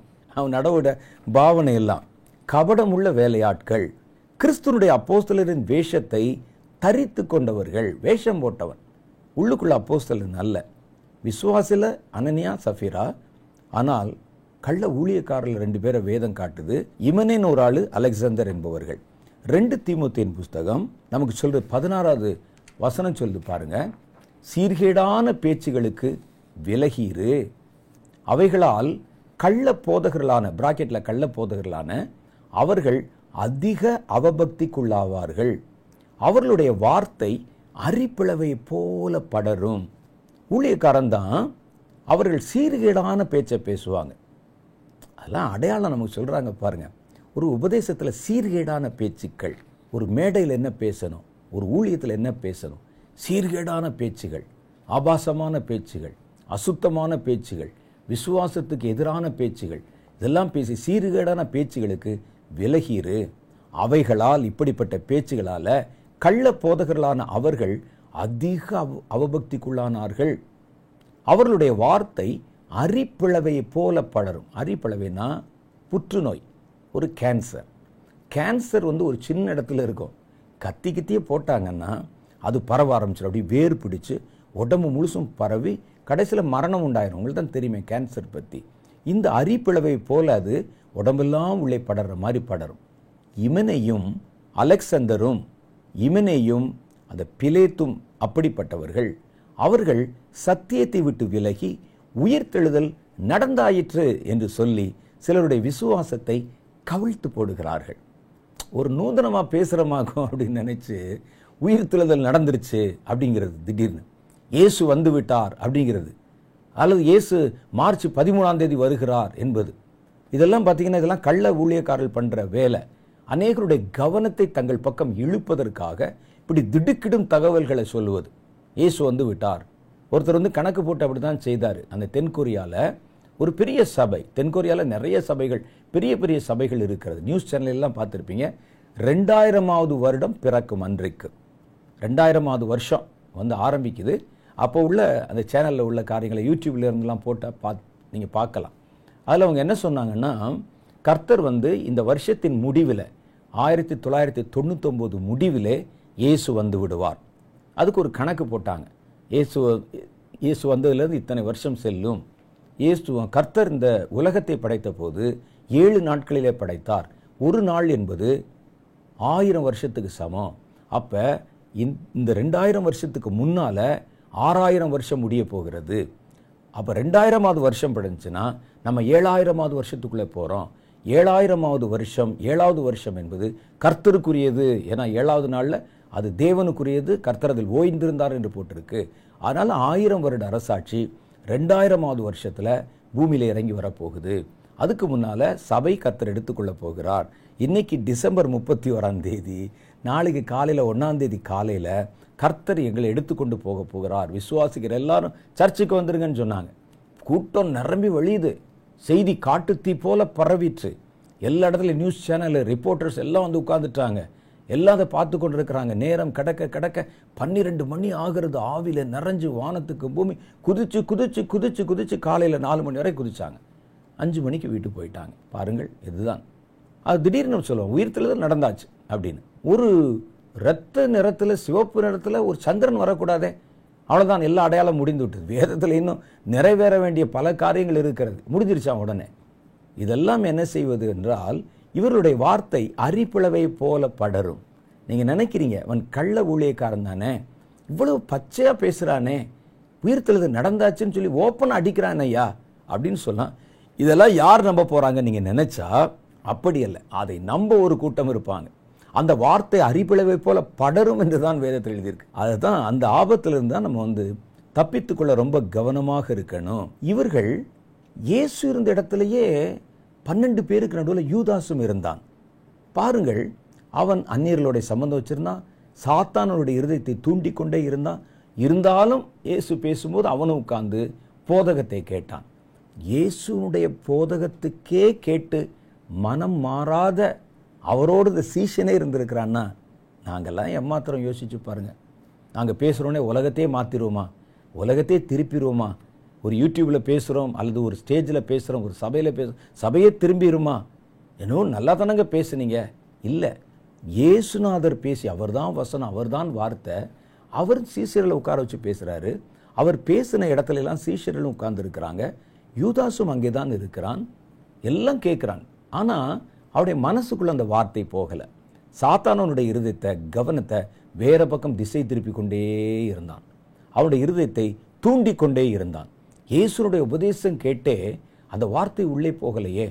அது அப்போ எவ்வளோ ஒரு ஆச்சரியமான காரியம் என்று நீங்கள் பார்க்கணும். அது அவனுடைய இருதயத்தை தூண்டிக்கொண்டே இருந்தது. அப்படியே யோசிக்கிட்டே இருந்தான். அவன் என்ன நினைத்தான் என்றால், யூதாசுடைய அந்த வியூ என்னன்னு கேட்டால், இயேசு ஒன்றுமே இல்லாமல் ஜனங்களுக்கு சாப்பாடு கொடுக்கிறார். இது மாதிரி ஒரு சம்பவம் வனாந்தர யாத்திரையில் தான் நடந்தது. இவங்க ஒன்றுமே செய்யாமல் 3 நாள் தங்கியிருக்கிறாங்க. ஒரு 5 அப்பம் 2 மீனை வச்சு 5000 பேருக்கு பங்கு வைக்கிறார். அது எடுக்கெடுக்க வருகிறது. அப்போ நம்முடைய பசி தொல்லை, கொஞ்சம் காசை கொடுத்தா அதை எடுக்கெடுக்க வர வச்சு செஞ்சிருவாரே. இவ்வளவு மகத்துவமும் இவ்வளவு அற்புதம் நிறைந்தவர் ஏன் ஒரு கிராமத்திலிருந்து பிரசங்கம் பண்ணணும்? ஒரு மலையிலிருந்து ஏன் பிரசங்கம் பண்ணணும்? தன்னுடைய வல்லமையை, பவரை எல்லாம் வீணாக்குகிறாரே அப்படின்னு நினைச்சாங்க. இதுதான் தவறு. உங்களுக்கு அது இருக்குது, இது இருக்குது. சிலர் சொல்லுவாங்க, அப்படி செஞ்சிடலாம், இப்படி செஞ்சிடலாம், அங்கே போங்க. இயேசு இடத்துல வந்து சொன்னாங்க, பிரபலமாக இருக்கு, இவ்வளோ வரம்பு இருக்கே ஐயா, ஏன் இந்த கிராமத்தில் செய்து கொண்டிருக்கிறீர்? பிரபலமாக இருக்க விரும்புகிற எவனும், யாரு? இயேசுனுடைய சகோதரர்கள் வந்து சொன்னாங்க, பிரபலமாக இருக்க விரும்புகிறவன் எருசலேமுக்குள்ள போவான். நீங்கள் பிரபலமாக இருக்க விரும்புனா சென்னைக்குள்ளே போகணும், அல்லது டெல்லிக்குள்ளே போகணும். போனீங்கன்னா இன்னும் நல்லா ஜனங்களுக்கு அது பிரயோஜனமாக இருக்குமே. யூதாஸ் அதைத்தான் நினைத்தான்.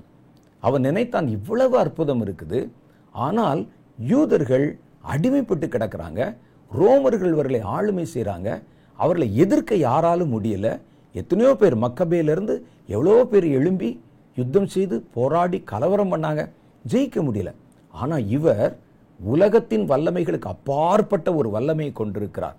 இவர் நினைச்சா இந்த ரோம சாம்ராஜ்யத்தை அழித்து இவர் ராஜாவாக முடியும். ஆனால் இவரோ ராஜ்யத்திற்கும் ராஜாவுக்கும் அரண்மனைக்கும் சம்பந்தம் இல்லாமல் கிராமத்தில் சுற்றி கொண்டிருக்கிறாரே. அவருடைய பவர் அவருக்கே தெரியலையே. எப்படியாவது இவரை அரண்மனையோட கூட லிங்க் பண்ணிட்டா அவர் தன்னுடைய அற்புத வல்லமை வெளிப்படுத்தி அவர்களை திகைக்க பண்ணி ராஜ்யத்தை கைப்பற்றி விடுவார் என்று நினைத்தான். ஏன்னா யூதாஸ் ஸ்காரியோத் என்றால் என்ன பொருள் தெரியுமா? கத்தி வைத்திருக்கிறவன், ஒரு தீவிரவாதி, நக்சலைட்டு மாதிரி ஒரு பேர் அது, ஸ்காரியோத் அப்படின்னா. அப்போ இவன் இதுக்கு முன்னால் யூதர்களுக்கான விடுதலை குழுவில் இருந்தவன். யூதர்களுக்காக விடுதலை பண்ணுவாங்கல்ல, இலங்கையில் பார்த்தீங்கன்னா லிபரேஷன் டைகர்ஸ் இருந்தாங்க. அவர்கள் தங்களுடைய இனத்துக்கு போராடின அந்த போராளிகள் சொல்லுவாங்க. வெளிப்பார்வையில் அவங்கள ஒரு தீவிரவாதி, டெரரிஸ்ட் அப்படிம்பாங்க. ஆனால் அவர்கள் தங்களுடைய இனத்திற்காக அவங்க கஷ்டப்பட்டாங்க, போராடினார்கள். இதே மாதிரி தான் இவன் யூதர்கள் இவ்வளவு நாள் அடிமைப்பட்டிருக்கிறாங்களே, அதுக்கு போராடுற போராளி குழுவில் இருந்தவன். அப்போ அவனுடைய நண்பர்கள், இந்த மாதிரி இயேசுன்னு ஒருவர் வந்து அவர் அற்புதம் செய்கிறாரு, அவர் பார்த்தா மேசியா மாதிரி தெரிகிறது, இவர் காலத்தில் தான் இந்த ராஜ்யத்தை அவர் பிடித்து நம்ம கையில், நம்முடைய இனத்தார் கையில் கொடுப்பார் என்று அவர்கள் சந்தேகப்பட்டாங்க. அப்படி இருக்கும் அப்படின்னு. அதனால் அவர்களில் ஒருவனாகி யூதாஸை அந்த கூட்டத்தில் அவங்க அனுப்புனாங்க. அவனுடைய பார்வை முழுவதும் அதை ஒட்டியே இருந்தது. இவரை எப்படியாவது அரண்மனைக்குள்ளே கொண்டு போயிடணும், இவருடைய வல்லமை இங்கே நிரூபிக்க வைக்கணும், ராஜ்யத்தை பிடிக்க வைக்கணும். ஆனால் இயேசு இப்படிப்பட்டவர்கள் தன்னோடு கூட இருப்பதை அறிந்து, என் ராஜ்யம் இவ்வுலகத்துக்குரியது அல்ல என்று அடிக்கடி பிரசங்கம் பண்ணினார். கேட்டா தானே, கேட்டா அப்படியா சொன்னீங்களாயா, நான் கவனிக்கலையே, வந்து உட்கார்ந்துருப்பாங்க. அன்னைக்கு கூட சொன்னீங்களா, கவனிக்கலையே. அது மாதிரி அவன் அதை கேட்கவில்லை. அவனுடைய மனம் முழுவதும் வேறொரு காரியத்தை யோசித்து கொண்டே இருந்தது. அவனுக்கு என்னன்னா, இயேசு அரண்மனையோட தொடர்பில்லாதவராக இருக்கிறார், எருசலேமோடு எந்த சம்பந்தம் இல்லாமல் இருக்கிறார், இவரை கொண்டு போனால் இவர் எப்படியாவது அந்த இடத்துல தப்பிச்சு தம்முடைய வல்லமை வெளிப்படுத்தி காண்பிச்சிருவார், பயந்துருவாங்கன்னு நம்பித்தான் அவர் அவனை காட்டி கொடுத்தார். அப்போ அவருடைய மனதை சாத்தான் ஏவிக்கொண்டிருந்த, இவர் எப்படியாவது உள்ளே கொண்டு போயிரு, ராஜா வாக்கிடலாம், ராஜா வாக்கிடலாம்னு பேசினது. அவன் நம்பினான். இவன் இப்படி நடக்கும் என்று எதிர்பார்க்கவில்லை. இயேசு எக்கேடு கெட்டு போனால் போகட்டும், அவரை காட்டி கொடுப்பதில் அந்த 30 வெள்ளிக்காசு தான் என்னுடைய குறி என்றால் அவன் ஏன் தற்கொலை செய்யணும்? அவன் தற்கொலை செய்கிறான் என்றாலே அவன் நினைத்தது நடக்கவில்லை, அது வேற மாதிரி நடந்தது. அதான அர்த்தம். நிறைய பேர் சொல்லுவாங்க 30 வெள்ளிக்காசுக்கு ஆசைப்பட்டா ஏன் அந்த காசை தூக்கி போடணும்? ஆசைப்பட்டு தானே காட்டி கொடுத்தான். அவர் சிலுவையிலே அறையப்படுகிறார், அவர் அறையப்பட்டால் அவனுக்கு என்ன? காசு தானே முக்கியம், ஏன் அந்த காசை தூக்கி போடணும்? அவரை சிலுவையில் அவன் அதை எதிர்பார்க்கல. அந்த காட்சியை அவன் நினைத்தான் அவர் தன் மகிமை அங்கே வெளிப்படுத்தி விடுவார். அப்ப எங்க இனத்தைச் சேர்ந்த, யூத இனத்தைச் சேர்ந்த இயேசு, இயேசு யூதர் அல்லவா? அந்த யூத இனத்தைச் சேர்ந்த இயேசு இன்னைக்கு ராஜாவாகி விட்டார். அங்கு இருக்கிற ஆட்சியாளர்கள்லாம் திகைக்க பண்ணி விட்டார். அரண்மனையை ஒரே அற்புதத்தின் மூலம் கைப்பற்றி விட்டார் என்று சொல்லலாம். இவர் அரண்மனையில் மாத்திரம் கொண்டு சிக்க வைப்போம், அவர் தப்பிச்சிருவார் நினைச்சான். அவர் தப்பிக்கல, ஏமாந்துட்டான். அந்த தண்டனை உறுதிப்பட இப்ப தப்பிச்சிருவார் அப்ப தப்பிச்சிருவார்னா, இவர் வாய் பேசாமல் அடிக்கப்படுகிற ஆட்டுக்குட்டி போல இருந்தார். அவன் அப்பதான் பயந்தான். ஐயோ, அதனால தான் வேகமா ஓடி போய் பாருங்க, அந்த அடுத்த சீனை பாருங்க. நீங்கள் யூதாசை முழு வில்லன் என்று நினைக்கிறீங்களே, இல்ல, அவன் சாத்தானாலே வஞ்சிக்கப்பட்டவன். அவனுடைய நோக்கம் வேறையா இருந்தது. அவன் அடுத்த காட்சியில பாருங்க, யூதாசை அந்த பணத்தை எடுத்துக்கொண்டு போய் அவனை அங்கே இயேசுவை காட்டி கொடுப்பதற்கு அவனுக்கு உதவி செய்த ஆசாரியர்களை போய் சந்தித்தான். பிரதான ஆசாரியர்களை, இந்த பணத்தை எடுத்துக்கொண்டு இயேசுவை விட்டுருங்கய்யா, நான் நினைச்சது வேற என்னமோ நடக்குதுன்னு சொல்லி கெஞ்சினான். அப்போ அவர்கள் சொன்னார்கள், அது உன் பாடு, அது ஓம்பாடு, நீ கொண்டாந்து வித்துட்டீங்க, அவ்வளவுதான், எங்களுக்கு தெரியாது போன்றாங்க. தன்னை விடுவித்துக் கொள்வார் என்று நினைத்தான், நடக்கவில்லை. ஆனா நம்ம எப்படி தப்பா நினைக்கிறோம்னா, யூதாஸ் காசுக்கு ஆசைப்பட்டா காசை தூக்கி போடுவானா? இயேசு அங்க தண்டிக்கப்பட்டால் இவனுக்கு என்ன வந்தது? அவர் தண்டிக்கப்படக்கூடாது, அவர் ராஜாவாகணும் அப்படின்னு நினைச்சுதான் உள்ள கொண்டு போனான். வஞ்சிக்கப்பட்டு விட்டான். அவனுடைய இருதயத்தை தூண்டிக்கொண்டே இருந்தது பிசாசு. அப்படியே இதை செய்யு ஒரு ஆசை காட்டிகிட்டே இருந்தது. அதனால அவன் அங்கே வஞ்சிக்கப்பட்டான் என்று கர்த்தருடைய வேதத்தில் எழுதியிருக்கிறது. வேதத்தில் நம்ம படித்து பார்க்குறோம். மத்தேயு 21 அதிகாரத்தில் அதில் சொல்லுது பாருங்க, 3வது வசனம். அப்பொழுது அதில் 2வது வசனம், அவரை கட்டி கொண்டு போய் தேசாதிபதியாகிய பொந்திய பிலாத்துவிடத்தில் ஒப்பு கொடுத்தார்கள். அப்பொழுது அவரை காட்டி கொடுத்த யூதாஸ் அவர் மரண ஆக்கினைக்குள்ளாக தீர்க்கப்பட்டதை கண்டு, அப்ப அவன் அதை எதிர்பார்க்கல, மனஸ்தாபப்பட்டு அந்த 30 வெள்ளிக்காசை பிரதான ஆசாரியரிடத்திலும் மூப்பரிடத்திலும் திரும்ப கொண்டு வந்து, குற்றமில்லாத இரத்தத்தை நான் காட்டி கொடுத்ததினால் பாவம் செய்தேன் என்றான். அதற்கு அவர்கள், எங்களுக்கு என்ன, அது உன் பாடு என்றார்கள். பாருங்க, இதே அறிக்கையை அவன் இயேசுவிடத்தில் மாத்திரம் செஞ்சிருந்தா அன்றைக்கு யூதாஸ் தப்பித்திருப்பான். ஆண்டவரே, குற்றமில்லாத இரத்தத்தை காட்டி கொடுத்துட்டேனே, நான் தப்பா நினைச்சிட்டேனே. இயேசு அது உன் பாடுன்னு சொல்ல மாட்டான், அது என் பாடு என்பான். அதுதான் இயேசு. அப்ப அவனுடைய பாவத்தை மன்னித்து, அதான் சொல்லிட்டானே. பேதுரும் இதே மாதிரி தான் ஒரு பெரிய தவறு செய்தார், சபிக்கவும் சத்தியம் பண்ணவும் செய்தார். ஆனால் அவர் எங்கே போய் அறிக்கை செய்யணும் என்பதை அறிந்திருந்தார். நம்ம இன்றைக்கு அப்படித்தான் நம்ம செய்கிறோம். பாவத்தை எங்கே போய் அறிக்கை செய்வது என்று தெரியாம பார்க்குற இடத்துல எல்லாம் அறிக்கை செய்கிறோம். எங்கிருந்தும் உங்களுக்கு விடுதலை கிடைக்க போறதில்லை. நம்முடைய பாவங்களுக்கான நிவர்த்தி செய்கிற ஒரே பலி இயேசு கிறிஸ்துவின் ரத்தம் சகல பாவங்களை நீக்கி நம்மை சுத்திகரிக்கும். இதே அறிக்கையை நீங்க அப்படி திங்க் பண்ணி பாருங்க. இதே அறிக்கையை நேரா போய் இயேசுவிடத்தில் ஓடி சிலுவை எடுத்துக்கொண்டு ஓடி, ஐயோ ஆண்டவரே, நான் குற்றமில்லாத இரத்தத்தை காட்டி கொடுத்து விட்டேனே, பாவம் செய்தேன் என்று சொல்லியிருந்தா என்ன நடக்கும்? அதெல்லாம் கிடையாது, என்னை மாட்டிட்டு பெண்ணை அழுகவா செய்கிறாய், போ நரகத்துக்கு நான் சொல்வாரா? அப்படி சொல்லியிருந்தால் அவர் இயேசுவா இருக்க முடியாதே. அப்ப அறிக்கை செய்யற இடம் எதுன்னு பாருங்க. இவன் போய் ஆசாரியர் இடத்துல போய் அறிக்கை செய்யறான், ஐயோ தப்பு செஞ்சுட்டனே. அதற்கு அவர்கள், எங்களுக்கு என்னது உன் பாடு என்றார்கள். அப்பொழுது அவன் அந்த வெள்ளிக்காசை தேவாலயத்தில் எரிந்து விட்டு, எவ்வளவு எமோஷனலான சீன் பாருங்க, எரிந்து விட்டு புறப்பட்டு போய் நான்று கொண்டு செத்தான். சாத்தான் அவனுக்கு கொஞ்சம் கூட நேரம் கொடுக்கல. கொஞ்சம் நேரம் கொடுத்திருந்தா, அல்லது அந்த நேரத்தில் தன் சீஷர்களை போய் பார்த்திருந்தா, அவர்கள் ஒருவேளை இயேசுவிடத்திலே மனஸ்தாபப்பட்டு அழுன்னு சொல்லியிருப்பாங்க. அதுக்கு சந்தர்ப்பமே கொடுக்கல. நினைப்பதற்கு நேரம் இல்லாம அவனை நான்று கொண்டு சாக வைத்து விட்டான் என்று வேதம் சொல்லுது. அப்ப ஏன் இப்படிப்பட்ட மனிதர்களை, ஊழியங்களுக்குள்ளே இருக்கிறவங்கள, சபையில் இருக்கிறவங்கள, ஊழியர்களுக்கு நடுவிலே சாத்தான் ஏன் பிடிக்கிறான் அப்படின்னு பார்த்தா, தேவ சித்தத்தை, ஒரு சபை, ஒரு ஊழியம், கர்த்தருடைய பிள்ளைகள் தேவனுடைய சித்தத்தை செய்வது தேவனுடைய பிள்ளைகள் தான் செய்ய முடியும். அதை இன்னொரு விதத்தில் சொல்றதுன்னா, தேவனுடைய சித்தத்தை செய்கிறவர்கள் தான் தேவனுடைய பிள்ளைகளாக இருக்க முடியும். அப்போ தேவனுடைய சித்தத்தை செய்கிற தேவனுடைய பிள்ளைகளுக்கு நடுவில் அவங்கள டைவர்ட் பண்ணுறதுக்கோ, அந்த சித்தத்தை செய்ய விடாதபடிக்கு பிரச்சனைகளை, கலகங்களை உண்டு பண்ணவோ அவன் மனிதர்களை கொண்டு வந்து நிறுத்துகிறான்.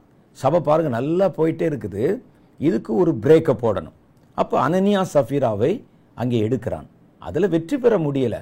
உடனே என்ன செய்கிறான், இன்னும் சிலரை வந்து எழுப்பி எங்கள் விதவைகள் உங்கள் விதவைகள் என்று பேச வைத்து மறுபடியும் ஒரு முட்டுக்கட்டையை போட அவன் அங்கே கிரியை செய்கிறத பார்க்கிறோம். அது சபை பெருகுவதை நிறுத்துவதற்காக செய்யப்பட்ட சாத்தானுடைய தந்திரம். இயேசுவை பாருங்க, இயேசுவை கொல்லுவதால் யூதாசை ஏன் பிடித்தான் பிசாசு? யூதாஸ் பாவம் ஒரு கருவிதான். யூதாசை ஏன் பிடித்தான்னா, இயேசுவை கொன்றால் அவருடைய சீஷர்களை சிதற பண்ணிடலாம். இந்த சீஷர்கள் நாளைக்கு என்ன ஆவார்கள் என்று சாத்தானுக்கு நல்லா தெரியும். மேய்ப்பனை வெட்டுவேன், மந்தை சிதறி போகும். அப்ப இவரை வெட்டுவதற்கு இவனை பயன்படுத்திக் கொள்ளும். இவன் ஒரு ஆள் தான் இவரை அரசியலுக்குள்ளே கொண்டு வரணும்னு நினைக்கிறான். அப்ப இவனுடைய இருதயத்தை அவன் போக்கில் போய் தூண்டி விட்டு இயேசுவை மாட்டி விட்டு விட்டால் சீஷர்கள் சிதறி போவாங்க, அந்த திட்டம் நிறைவேறாம போயிருமே என்பது சாத்தானுடைய கணிப்பு. ஆனால் அவனுக்கு தெரியாத ஒரு காரியம் இருக்கு. இயேசு மரித்தார், அவர் உயிர்த்தார், இன்றைக்கும் உயிரோடு இருக்கிறார். இயேசுவை சீஷரிடத்திலிருந்து பிரிக்கவே முடியாது. மரணம் பிடித்ததா பாருங்க. அதுக்கு பிறகுதான் ரொம்ப ஜெல்லாயிட்டாங்க. 40 நாள் இயேசுவோடு 3.5 வருஷம் சீஷர்கள் இருந்தபோது அவர்கள் அடையாத பலத்தை, நம்பிக்கையை, விசுவாசத்தை அந்த 40 நாள் இயேசு உயிர் தெழுந்த பிறகு கூட இருந்தாங்க பாருங்க. அப்பத்தான் அவர்கள் அதிகம் கற்றுக்கொண்டார்கள். அப்பதான் அவர்கள் அதிகமாய் வல்லமைப்பட்டார்கள், பலப்பட்டார்கள். அதுக்கு பிறகு உலகத்தின் முடிவு பரியந்தம் சதா சர்வ நாட்களிலும் நான் உங்களோடு இருப்பேன் என்ற அந்த ஆவியின் அபிஷேகம் உள்ள வந்துச்சு பாருங்க. ரொம்ப ஸ்ட்ராங் ஆயிட்டாங்க. இயேசு ஒருவேளை மனிதனாய் இருந்திருந்தால் அந்த மேய்ப்பனை வெட்டினால் மந்தை சிதறி போகும்.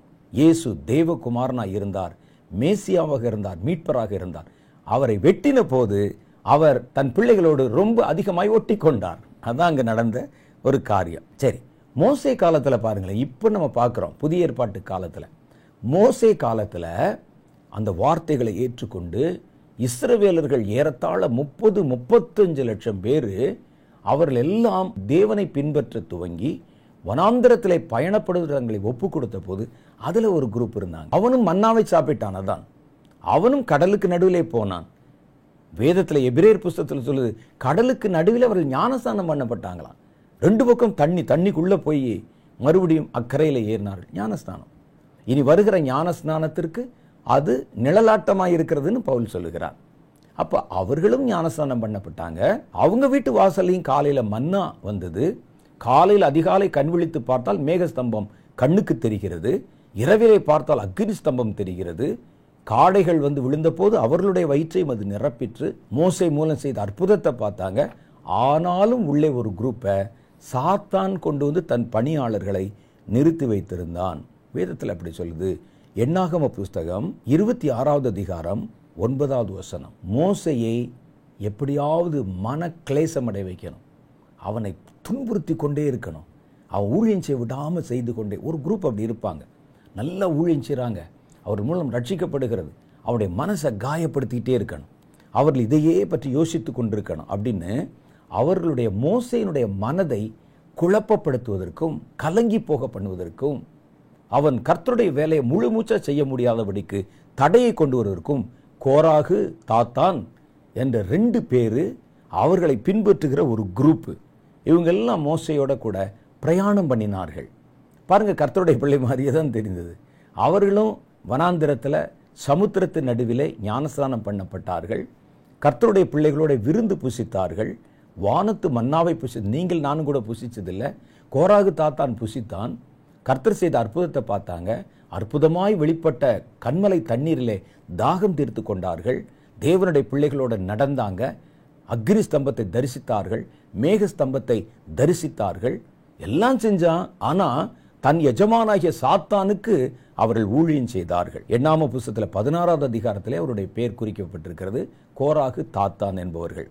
எண்ணாகம புஸ்தகம் 26:9 சொல்லுது, எலியாபின் குமாரர் நேமுவேல், தாத்தான், அபிராம் என்பவர்களே சபையில் பேர் பெற்றவர்களாயிருந்து கர்த்தருக்கு விரோதமாக போராட்டம் பண்ணி கோராகின் கூட்டாளிகளாகி மோசேக்கும் ஆரோனுக்கும் விரோதமாக விவாதம் பண்ணினார்கள். எப்படி இருக்கும் பாருங்க. ஒரு குரூப் சேர்ந்துட்டான் உள்ள. என்னையா மோசே நம்மை வனாந்திரத்தில் நடத்தி அப்படியே போய்கொண்டே இருக்கிறார், அவர் தான் பெரிய தலைவரா, கடவுள் அவரிடத்துல தான் பேசுவாரா, அவருக்கு தான் மூக்கு இருக்குதா, அவருக்கு தான் கண்ணு இருக்குதா, அவருக்கு தான் வாய் இருக்குதா, நாமெல்லாம் மனிதர்கள் இல்லையா அப்படின்னு சபையிலே அவர்கள் பேர் பெற்றவர்களாம். சாதாரணமான ஆள் இல்லை, வெளியிருந்து கத்துறவன் இல்லை. ஒரு சபை இருந்ததில்ல அங்கே. அவங்க ஒரு ஆசரிப்பு கூடாரத்தை ஏற்படுத்தி அதில் ஆசாரியர், பிரதான ஆசாரியர், தேவனை ஆராதிக்கிற முறைமைகள், அதுக்கு சபையார் என்று சொல்லி பேர் கொடுக்கப்பட்டிருக்கிறது. அதில் இவங்க புகழ்பெற்ற ஊழியக்காரர்கள் மாதிரி இருந்தாங்க. ஆராதனை பண்ணுறது, மணி அடிக்கிறது, அந்த புகை போடுறது, எல்லாம் தூபம் காட்டுறது எல்லாம் பண்ணிட்டு ஜனங்கள் நடுவிலே புகழ் பெற்றவர்களாக இருந்து, ஆனால் என்ன செய்தான் பாருங்களேன். கர்த்தருக்கு சபையிலே பேர் பெற்றவன், ஆனால் கர்த்தருக்கு விரோதமாய் கிரியை செய்தவன். இவனைத்தான் நம்ம சொல்றோம் சாத்தானுடைய ஏஜென்ட், சபைக்குள்ள இருக்கிறவன். மறுபடியும் இந்த வசனத்தை படிக்கிறேன் பாருங்க. எண்ணாம புஸ்தகம் 26வது அதிகாரம் 9வது வசனம். எலியாபின் குமாரர் நேமுவேல், தாத்தான், அபிராம் என்பவர்கள் சபையிலே பேர் பெற்றவர்களாயிருந்து, சபையிலே பேர் பெற்றவனா கர்த்தனுக்குள்ள ஊழியம் செய்யணும். சபையிலே பேர் பெற்றவர்களாயிருந்து கர்த்தருக்கு விரோதமாக போராட்டம் பண்ணி கோராகினுடைய கூட்டாளிகளாகி மோசேக்கும் ஆரோனுக்கும் விரோதமாக விவாதம் பண்ணினார்கள். பார்த்தீங்களா, அது ஆபத்து. இவர்களுடைய நோக்கம் என்னன்னா, நீங்க நல்லா படிச்சு பாருங்க, கோராகு தாத்தான் பகுதியெல்லாம் படிச்சு பாருங்க. மோசேய மனமடி உண்டாக்கணும். ஒரு மனிதன், ஒரு நல்ல ஊழியக்காரனுடைய மனமடிவு ஆயிடுச்சுன்னா அவனுக்கு வேலையை சரியா செய்ய முடியாது. ஒரு சரித்திர புஸ்தகத்தில் நான் வாசித்தேன், பேதுருவை கர்த்தர் வல்லமையாய் பயன்படுத்தினார். அப்போஸ்தலருடைய ஊழியங்கள் எப்படியெல்லாம் செஞ்சாங்கன்னு ஒரு புஸ்தகம் பழைய ரொம்ப நாளைக்கு முன்னால் என் கையில் கிடைச்சது. அந்த அப்போஸ்தலர்களை வல்லமையாய் கர்த்தரெடுத்து பயன்படுத்தினார். ஒரு இடத்துல நின்று பேதுரு வைராக்கியமாய் பேசுவாராம். பேதுரு அங்கே நின்று நல்லா தன்னுடைய சாட்சியை சொல்லுவார், வைராக்கியமாய் பிரசங்கம் பண்ணுவார், அற்புதங்கள் நடக்கும், நிழல் பட்டால் சுகமாகும். எல்லாம் நடந்து கொண்டிருக்கும் போது கொஞ்சம் குறும்புக்கார வாலிபர்கள், இந்த பேலியாளின் மக்கள் என்று வேதம் சொல்லும், அவங்க பின்னால ஒளிஞ்சிருந்து கொக்கரக்கோன்னு கூவுவாங்களாம். தெரியுமா, நீ என்னதான் பேசினாலும் சேவல் கூவும்போது இயேசுவை மறுதலித்தவன் தானே. இந்த கொக்கரக்கோன்னு இந்த சேவல் கூற மாதிரி இவங்க சத்தம் எழுப்பின உடனே பேதுரு அப்படி உடைஞ்சிருவாராம். அங்கே நடந்த அற்புதங்கள் எதுவும் தன் மனதிலே தோன்றாது. ஐயோ, இயேசுவை என்னதான் மன்னிப்பு கேட்டாலும், மனங்கசந்து அழுதிருந்தாலும், ஆனால் நான் இயேசுவை காட்டி கொடுத்தவன் தானே, நான் அங்கே மன்னிக்கப்பட்டிருந்தாலும் பாவத்தை செய்தவன் தானே, அவரை சபிச்சவன் தானே அப்படின்னு வந்து அப்படியே அப்செட் ஆயிடுவாராம். இன்னைக்கு நீங்கள் அதே மாதிரி பாருங்களேன், ஊழியத்துக்கு ஒரு பைசாக்கு பிரயோஜனம் இல்லாதவர்கள், ஒரு மனிதனுடைய ரட்சிப்புக்கு கூட பயன்படாதவர்கள், எங்கிருந்தோ வந்தவர்கள், நல்லா கர்த்தருக்குன்னு கனி கொடுக்கிற ஊழியக்காரர்களை காயப்படுத்திக்கிட்டே இருப்பாங்க. காயப்படுத்திக்கிட்டே. இங்கே பாருங்க, சபையிலே பேர் பெற்றவர்களாக இருந்தும் கர்த்தருக்கு விரோதமாக கலகம் பண்ணாங்களா அந்த குரூப்பு. வேதத்தில் இப்படி எழுதியிருக்கு. இவர்கள் வந்து என்ன செய்வாங்க, நல்லா கனி கொடுக்கிற ஊழியக்காரங்க இருக்காங்க பாருங்க.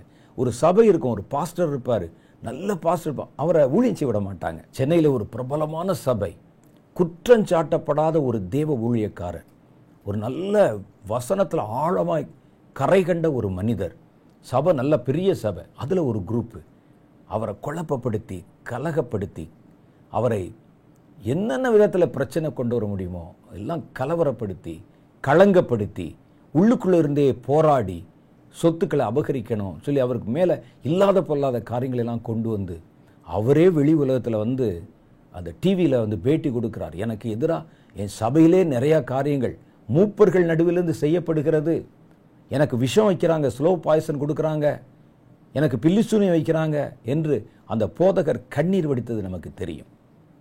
அப்புறம் கவர்மெண்ட்லேருந்து போலீஸ் வந்து ப்ரொடெக்ஷன் கொடுத்து என்னென்னமோ நடக்கிறதெல்லாம் நம்ம பார்க்குறோம். நல்ல சபை, நல்ல ஊழியக்காரர், குற்றஞ்சாட்டப்படாத ஊழியக்காரர், களங்கமில்லாத களங்கப்படுத்துறவங்க ஒரு குரூப் இருப்பான். ஏன்னா அவங்கள ஊழியம் செய்ய விடக்கூடாது. ஒரு கல்லை தூக்கி போட்டாச்சுன்னா அந்த குளத்தில் ஒரு சலனம் உண்டாவதை போல ஏதாவது ஒன்றை எடுத்து போட்டுறணும், செஞ்சுட்டாருங்க அப்படின்னு. சில சமயத்தில் பார்த்தீங்கன்னா சொல்ல முடியாத குற்றங்களை திடீர்னு சொல்லிட்டு போயிடுவாங்க. லாஜிக்கே இருக்காது, ஏதாவது ஒன்று சொல்லிட்டு போயிடுவாங்க. அப்போ நான் கேட்டேன், ஏன் இப்படி செய்கிறார்கள் என்ன? ஏன்னா நாங்கள் ஒரு குற்றத்தை சொல்லிட்டா அந்த குற்றம் இல்லை என்று நிரூபிப்பது உங்கள் பொறுப்பு. நீங்கள் போய் செய்யுங்க. அதனால் எங்கள் வாய்க்கு வந்து ஏதாவது ஒன்றை சொல்லிட்டு போவோங்கிறான். என்ன செய்வது யோசித்து பாருங்கள். அது உங்கள் பொறுப்பு. அது இல்லை நிரூபிக்க. நான் நிரூபிப்பவா? கர்த்தரை நிரூபிக்கவா? கர்த்தருடைய வார்த்தையை பேசவா? அப்போ மோசையே கலங்கிட்டார். அவங்களால அவருக்கு பேச முடியல, அவரை செயல்பட விடாமல். இதுதான் இந்த சாத்தானுடைய ஊழியக்காரர்கள் செய்கிற பிரதானமான ஒரு வேலை. ஊழியத்தை நடக்க விட மாட்டாங்க, குழப்பப்படுத்திட்டே இருப்பாங்க, நடக்க முடியாது. சமீபத்தில் பாருங்கள், சென்னையில் இருக்கிற ஒரு பிரபலமான சபை ஈஸ்டர் அன்றைக்கு அது சீல் வைக்கப்பட்டு பூட்டப்பட்டது. யாரு? வேற்று மத தீவிரவாதிகள் வந்து கலவரம் பண்ணாங்களா? ஆராதனை பண்ணக்கூடாதுன்னு சொல்லி உள்ளே வந்து கட்டைகளை வச்சு அடிச்சாங்களா? வெளியே துரத்துனாங்களா? இல்லை. சபையாருக்குள்ளே உண்டான கலவரம், உள்ளே வந்த பிரச்சனை. உள்ளே போலீஸ் வந்து காலையில் 5:30 மணிக்கு ஆராதனை ஆரம்பித்து 6 மணிக்கெல்லாம் கதவடைப்பு செய்து சீல் வைத்து பூட்டிட்டு போயிட்டாங்க. யாரு? அங்கே நல்ல தேவனுடைய பிள்ளைகள் இருக்கிறாங்க, நல்ல தேவ ஊழியக்காரர், அவரால் வழிநடத்தப்பட்டவங்க. திடீர்னு பக்க வழியிலே உள்ளே புகுந்தவர்கள் கலவரத்தை உண்டு பண்ணி, களங்கத்தை உண்டு பண்ணி, பிரச்சனையை உண்டு பண்ணி ஒரு ஊழியத்தை நிறுத்தி. இதுதான் சொல்வது. ஊழியக்காரர்கள் மாதிரி இருக்கும், சபையில் பேர் பெற்றவர்கள் மாதிரி இருக்கும். ஆனால் இவர்கள் கர்த்தருக்கு விரோதமாய் கலவரம் பண்ணி, நல்ல வார்த்தை போட்டிருக்கு பாருங்க.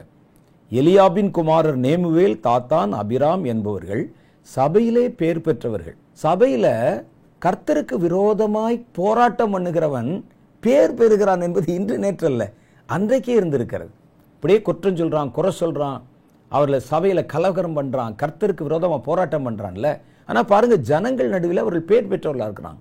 அவர் சொன்னா சரியாத்தான் இருக்கும், அவர் நியாயமாத்தானே பேசுறார், அவர் நீதியாத்தானே பேசுறார். இவனை நம்பி எந்த ஆத்மாவுக்கு எந்த பிரயோஜனம் இருக்காது. ஆனால் அவர்கள் ஜனங்கள் நடுவிலே பேர் பெற்றிருந்தாங்க. எதனால? கர்த்தருக்கு எதிராக போராட்டம் பண்ணினார்களாம். இன்னைக்கு தான் நம்ம பார்க்குறோம் போராட்டங்கள். பாருங்க, அந்த காலத்தில், மோசே காலத்தில் கர்த்தருக்கு விரோதம் போராட்டம் பண்ணி கோராகின் கூட்டாளிகளாகி மோசேக்கும் ஆரோனுக்கும் விரோதம். மோசே எவ்வளவு பெரிய ஆளு, மோசேக்கும் ஆரோனுக்கும் விரோதமாக விவாதம் பண்ணினார்கள். அடுத்த வசனம் சொல்லுது, 10வது வசனம், எண்ணாம புஸ்தகம் 26வது அதிகாரம் 10வது வசனம். பூமி தன் வாயை திறந்து அவர்களையும் கோராகையும் விழுங்கினதினாலும் அக்னி 250 பேரை பட்சித்ததினாலும் அந்த கூட்டத்தார் செத்து ஒரு அடையாளமானார்கள். சரிங்களா? இவர்கள் சாத்தானுடைய ஏஜென்ட்டு. ஒரு ஊழியக்காரனை ஊழியம் செய்ய விட முடியாதபடி அவனை குழப்பப்படுத்தி, கலவரப்படுத்தி, களங்கப்படுத்தி, அவன் அதை பற்றியே யோசிக்கும்படிக்கு அவனுடைய இருதயத்தை வேதனைப்படுத்தி, இதுக்குன்னே ஒரு குரூப்பை சாத்தான் கொண்டு வந்து உள்ளே வைப்பாங்க. தேவ ஜனங்களை குற்றம் சாட்டி பாடுபடுத்துவதற்காக. இதில் பார்த்தீங்கன்னா யோபு வருகிறார். யோபு நல்லவராக இருந்ததுனால சாத்தான் டைரக்டாக போகிறான். எங்கே? ஆண்டோட்ட போய் அவரை சோதிக்கும்படி கேட்டான். அது ஒன்று தானே நீங்கள் பார்க்குறீங்க. யோபுவின் நண்பர்கள்னு ஒரு குரூப் வருவாங்க. அவன் என்ன செய்தான் என்றால், யோபுவின் பிரச்சனையில் எரியிற தீயில எண்ணெயை ஊற்றுற மாதிரி. ஆனால் நீங்கள் நல்லா படித்து பார்த்தீங்கன்னா, யோபுவினுடைய சீஷர்கள் பேசுகிற நீங்கள் நல்லா படித்தா என்னவோ பெருசாக வந்து சைக்கலாஜிக்கலாக அட்வைஸ் பண்ணுற மாதிரியே இருக்கும். கர்த்தரை நிந்திக்கிறதுக்கு நீ யாரியா, கர்த்தர் எவ்வளோ பெரியவர் தெரியுமா, அப்படி இப்படின்னு பேசும்போது உண்மையான ஊழியக்காரனை தோற்று போயிடுவான். நீங்கள் நிதானமாக படித்து பாருங்கள் யோபுவின் நண்பர்கள் என்ன பேசினார்கள் என்று. யோபுவின் நண்பர்கள் கர்த்தரை உயர்த்தி பேசுவாங்க, யோபுவை தாழ்த்தி பேசுவாங்க. பாருங்கள், தேவன் எப்படிப்பட்டவர், அவர் நியாயம் உள்ளவர், நீதி உள்ளவர், அப்படி இப்படின்னு பேசுகிற மாதிரி தெரியும். ஆனால் அவர்கள் கர்த்தருக்கு எதிராக, தேவனுடைய சித்தத்துக்கு எதிரான மன விருப்பம் கொண்டிருந்தவர்கள். அதனால தான் கர்த்தருடைய கோபம் யோபுவின் நண்பர்களை மேலே மூண்டது என்று வேதத்தில் எழுது. அவன் சரியா பேசியிருந்தா ஏன் கர்த்தர் கோபப்பட போறாரு? அப்ப சாத்தான் ஆரம்பிச்சு வச்சான். அவனுடைய ஊழியக்காரர்கள் யோபுவை சுற்றி நண்பர்கள் என்ற போர்வையில் நின்று சாத்தானுடைய ஊழியத்தை தொடர்ந்து செய்து கொண்டே இருந்தார். அவனுடைய மனதை மனமடிவாக்கி அவனை எப்படியா சூசைட் பண்ண வச்சிடணும். உனக்கு இருக்க எல்லாம் போச்சு, இந்த என்னையா நம்பிக்கை, செத்து போன்னு. கடைசியில் பாருங்க, சாத்தான் தன்னுடைய வார்த்தையை யார் மூலமாவது வெளிப்படுத்தி விடுவான். தன்னுடைய மனைவி சொல்லுகிறாள், வந்து தேவனை தூஷித்து ஜீவனை விடும் என்றாள். ஆண்டவரை தூஷித்து உன்னுடைய உயிரை விட்டுறியா, ஏன் உயிர் வாழ்ற நீலான்னு அவள் வழியாக கூட சாத்தான் பேசினான். இதுதான் அவர்களுக்கு எதிராக செய்யப்படுகிற காரியம். கர்த்தரால் பயன்படுத்துகிறவர்களை சோர்ந்து போக பண்ணுவதற்காக தாத்தான், கோராகு என்பவர்கள் எண்ணாமத்தில் 16வது அதிகாரத்தில் படிச்சிங்கன்னா மோசே எப்படி சோர்ந்து போக பண்ணினார் என்பதை குறித்து தெளிவாக நீங்கள் படிக்கலாம். இதெல்லாம் குறித்து வச்சுக்கோங்க. அப்புறம் போய் நீங்கள் பைபிள் எடுத்து முழுசாக படிங்க. நமக்கு அதிக நேரம் இல்லாதனால எல்லாவற்றையும் வாசிக்க முடியாது. அவர்கள் எண்ணாம புஸ்தகம் 16வது அதிகாரத்தில் மோசேயை கோராகும் தாத்தானும் எப்படியெல்லாம் சோர்ந்து போக பண்ணுவதற்கு முயற்சி பண்ணினார்கள் என்று எழுதப்பட்டிருக்கிறது. சரி, இப்போ தேவனுடைய பிள்ளைகள் ஊழியர்களுக்கு நடுவில் யாரை சாத்தான் எடுத்து பயன்படுத்த ஆரம்பிச்சிருவான்? சில ஆட்களை சாத்தானே கொண்டு வந்து நேராக உள்ள அப்பாயிண்ட் பண்ணிடுவான். அவர் திடீர்னு ரட்சிக்கப்பட்ட ஒரு மாதிரி ஒரு போர்வை போட்டு, ஒரு அபிஷேகம் பெற்ற ஒரு மாதிரி, ஒரு அந்நிய பாஷை பேசுகிற ஒரு மாதிரி, ஒரு தரிசனம் சொல்கிற ஒரு மாதிரி ஊழியர்களுக்குள்ளே வந்துடுவாங்க. அது ஒரு குரூப்பு. அது வரும்போதே சாத்தானால் பிராண்ட் பண்ணப்பட்டு வரும். இன்னொரு குரூப் இருக்குது, உள்ளே இருப்பாங்க, ஆனால் முழுவதும் தங்களுடைய இருதயத்தை தேவனை நோக்கி திருப்பாமல் இருப்பாங்க. அவர்களை சாத்தான் வலை வீசி தன் பட்சத்தில் இழுத்து கொண்டு அவர்களை உள்ளுக்குள்ளிருந்தே தான் பயன்படுத்த ஆரம்பிச்சிருவான். அவனுடைய வேலையை செய்ய ஆரம்பிச்சிருவாங்க. யாரை சாத்தான் அவ்விதம் பயன்படுத்துகிறான்னு பார்த்தா, முதல்ல எந்த ஒரு மனிதன் கர்த்தருக்குள்ள வந்தவனுக்கு பொருள் ஆசை இருக்குதோ, எப்படியாவது பணத்தை சேர்க்கணும், கட்டிடங்களை கட்டணும், நம்முடைய பெயர் விளங்க பண்ணணும் அப்படின்னு ஒருவனுக்குள்ள ஒரு விதை விழுந்து விட்டால் அவனை சாத்தான் பயன்படுத்திடுவான். அனனியா சஃபீராவை அப்படித்தான் பயன்படுத்தினான். எவ்வளவு நல்ல நல்ல ஊழியக்காரர்களை நான் பார்த்துருக்கிறேன். என்னுடைய சர்வீஸில் எனக்கு கொஞ்சம் அனுபவம் தான். நானே நிறைய பேரை பார்த்துருக்கேன். நல்லா ஜெபம் பண்ணவங்க, நல்லா வேதம் வாசித்தவர்கள், நல்லா வைராக்கியம் பாராட்டினவர்கள். பண ஆசைன்னு ஒரு காரியம் உள்ள வந்த உடனே அவர்களை சாத்தான் அப்படியே கரத்தில் எடுத்து பயன்படுத்த ஆரம்பிப்பது. ஊழியம் குறைஞ்சிரும், பாரம் குறைஞ்சிரும், அவருடைய வேலை குறைஞ்சிரும். அவங்க மனம் முழுவதும் எப்படியாவது இதை கட்டணும், அதை கட்டணும், நிர்மாணிக்கணும், எனக்கு சொத்துக்களை சேர்க்கணும், சம்பாதிக்கணும், பணத்தை வாங்கணும் அப்படின்னு தீவிரமாக இதில் கிரியை செய்ய ஆரம்பிச்சிருவாங்க. அப்போ பொருளாசை உள்ளவனைத்தான் சாத்தான் சீக்கிரம் பிடிக்கிறான். அனனியா சஃபீராவை பிடிச்சான். 30 வெள்ளிக்காசுக்கு விலை பேசின அவன் அந்த வெள்ளிக்காசை வீசி எறிஞ்சா கூட காசு மேலே அவனுக்கு ஒரு ஆசை இருந்தது இல்லையா? இல்லாட்டா அவன் என்ன செஞ்சிருக்கலாம்? இயேசுவை கொண்டு வந்து அங்கே உள்ள அரண்மனையில் சேர்க்கிறதானா காசெல்லாம் வேண்டாங்க, நான் இயேசுவை எப்படியா காட்டி கொடுத்தேன்னு சொல்லியிருக்கலாம்ல. ஒரே கல்ல 2 மாங்க அடிக்கிறாராம். அவர் இயேசுவையும் காட்டி கொடுத்து அவர் அங்கே ராஜாவாக்கிடுவாராம். அதே நேரத்தில் இவருக்கு ஒரு 30 வெள்ளி காசு வந்துடும். அப்போ காசு ஆசையும் இருந்தது அவனுக்குள்ள. அப்போ பண ஆசை இருந்ததுனால தான் யூதாசையும் சாத்தான் பயன்படுத்த ஆரம்பித்தான். அடுத்து யாரை பயன்படுத்துவான் அப்படின்னு கேட்டால், தேவ சித்தத்தை அறியாதவனை பயன்படுத்துவான். ஊழியத்துக்குள்ளே வந்துடுவாங்க, தேவனுடைய சித்தம் என்ன என்பது அவர்களுக்கு தெரியாது. இப்போ நான் சொல்லும்போது உங்களுக்கு ரொம்ப ஆச்சரியமாக இருக்கு. நிறைய பேர் இருக்கிறாங்க அங்கே. தேவனுடைய சித்தம் உங்களை குறித்து என்ன தெரியுமா? நான் சொல்லுவது தனித்தனி சித்தத்தை சொல்லலை. இவர் டாக்டர் ஆகணும், வக்கீல் ஆகணும், இவர் சுவிசேஷன், அந்த சித்தத்தெல்லாம் சொல்லலை. நான் தேவனுடைய சித்தம் என்ன தெரியுமா? நீங்கள் நித்திய ஜீவனை பெறணும், அவைகளுக்கு ஜீவன் உண்டாகவும் அந்த ஜீவன் பரிபூர்ணப்படவுமே நான் வந்தேன் என்றார். அதான சித்தம். நீங்க நித்திய ஜீவன்ல பங்கு பெறணும். நிறைய பேருக்கு அது புரியாம இந்த உலகத்துல பணக்காரர் ஆகணும், இதான் கர்த்தருடைய சித்தம். என்னமோ ஆண்டவர் அங்க உட்கார்ந்து பிளான் போட்டு எப்படியாவது இவனை ஒரு பெரிய பணக்காரரா, இந்தியாவிலே நம்பர் 1 பணக்காரர் ஆக்கிவிட வேண்டும், அதற்கு தான் வாக்குத்தத்தம், அதற்கு தான் அபிஷேகம், அதற்கு தான் வசனம் அப்படிங்கிற மாதிரி பேசுறாங்க பாருங்க. அவனுக்கு இந்த உலகத்தை சாஸ்வதம் என்று நினைக்கிறார்கள். தேவனுடைய சித்தம் உங்களை உலகத்தில் பெரியவர்களாக, உலகத்தில் பணக்காரர்களாக மாற்றுவதல்ல, நீங்கள் நித்திய ஜீவனை பெறவும் அது பரிபூர்ணப்படவும். அதுதான் அவருடைய நோக்கம். நான் எதற்கு இந்த உலகத்துக்கு வந்தேன்? இழந்து போனதை தேடவும் அதை ரட்சிக்கவும் வந்தேன். நானும் அவைகளுக்கு ஜீவன் உண்டாகவும் அந்த ஜீவன் பரிபூர்ணப்படவும் விரும்புகிறேன் என்றார் கர்த்தர். அதான சித்தம். நீங்க உலகத்தில் ஏழையா இருந்தா கூட பரவாயில்ல, ஏழையாய் மரித்தால் கூட பரவாயில்ல, உயிர் தெழும்போது நீ ஒரு ஐஸ்வர்யவானா உயிர் தெழணும், நித்திய ஜீவனை பெற்றவனா எழணும். அதான் தேவ சித்தம். அப்ப இந்த தேவ சித்தத்தை அறியாமல் தாங்களாய் ஒரு காரியத்தை இதுதான ஒரு சித்தமாக இருக்குமோ அப்படின்னு நினைச்சிட்டு செய்யறான் பாருங்க, அவர்களை சாத்தான் பயன்படுத்துவான். யூதாஸ் அப்படித்தான். தேவனுடைய சித்தம் என்ன? நல்லா பாருங்க.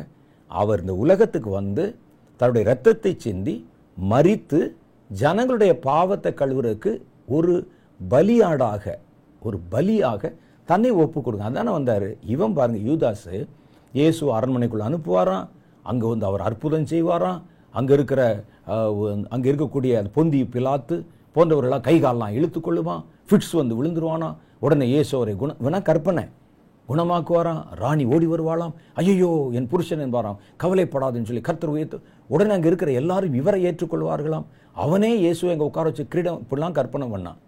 இயேசு அதற்கு வரல. ஒரு அரண்மனை பிடிக்கவா இயேசு வந்தார்?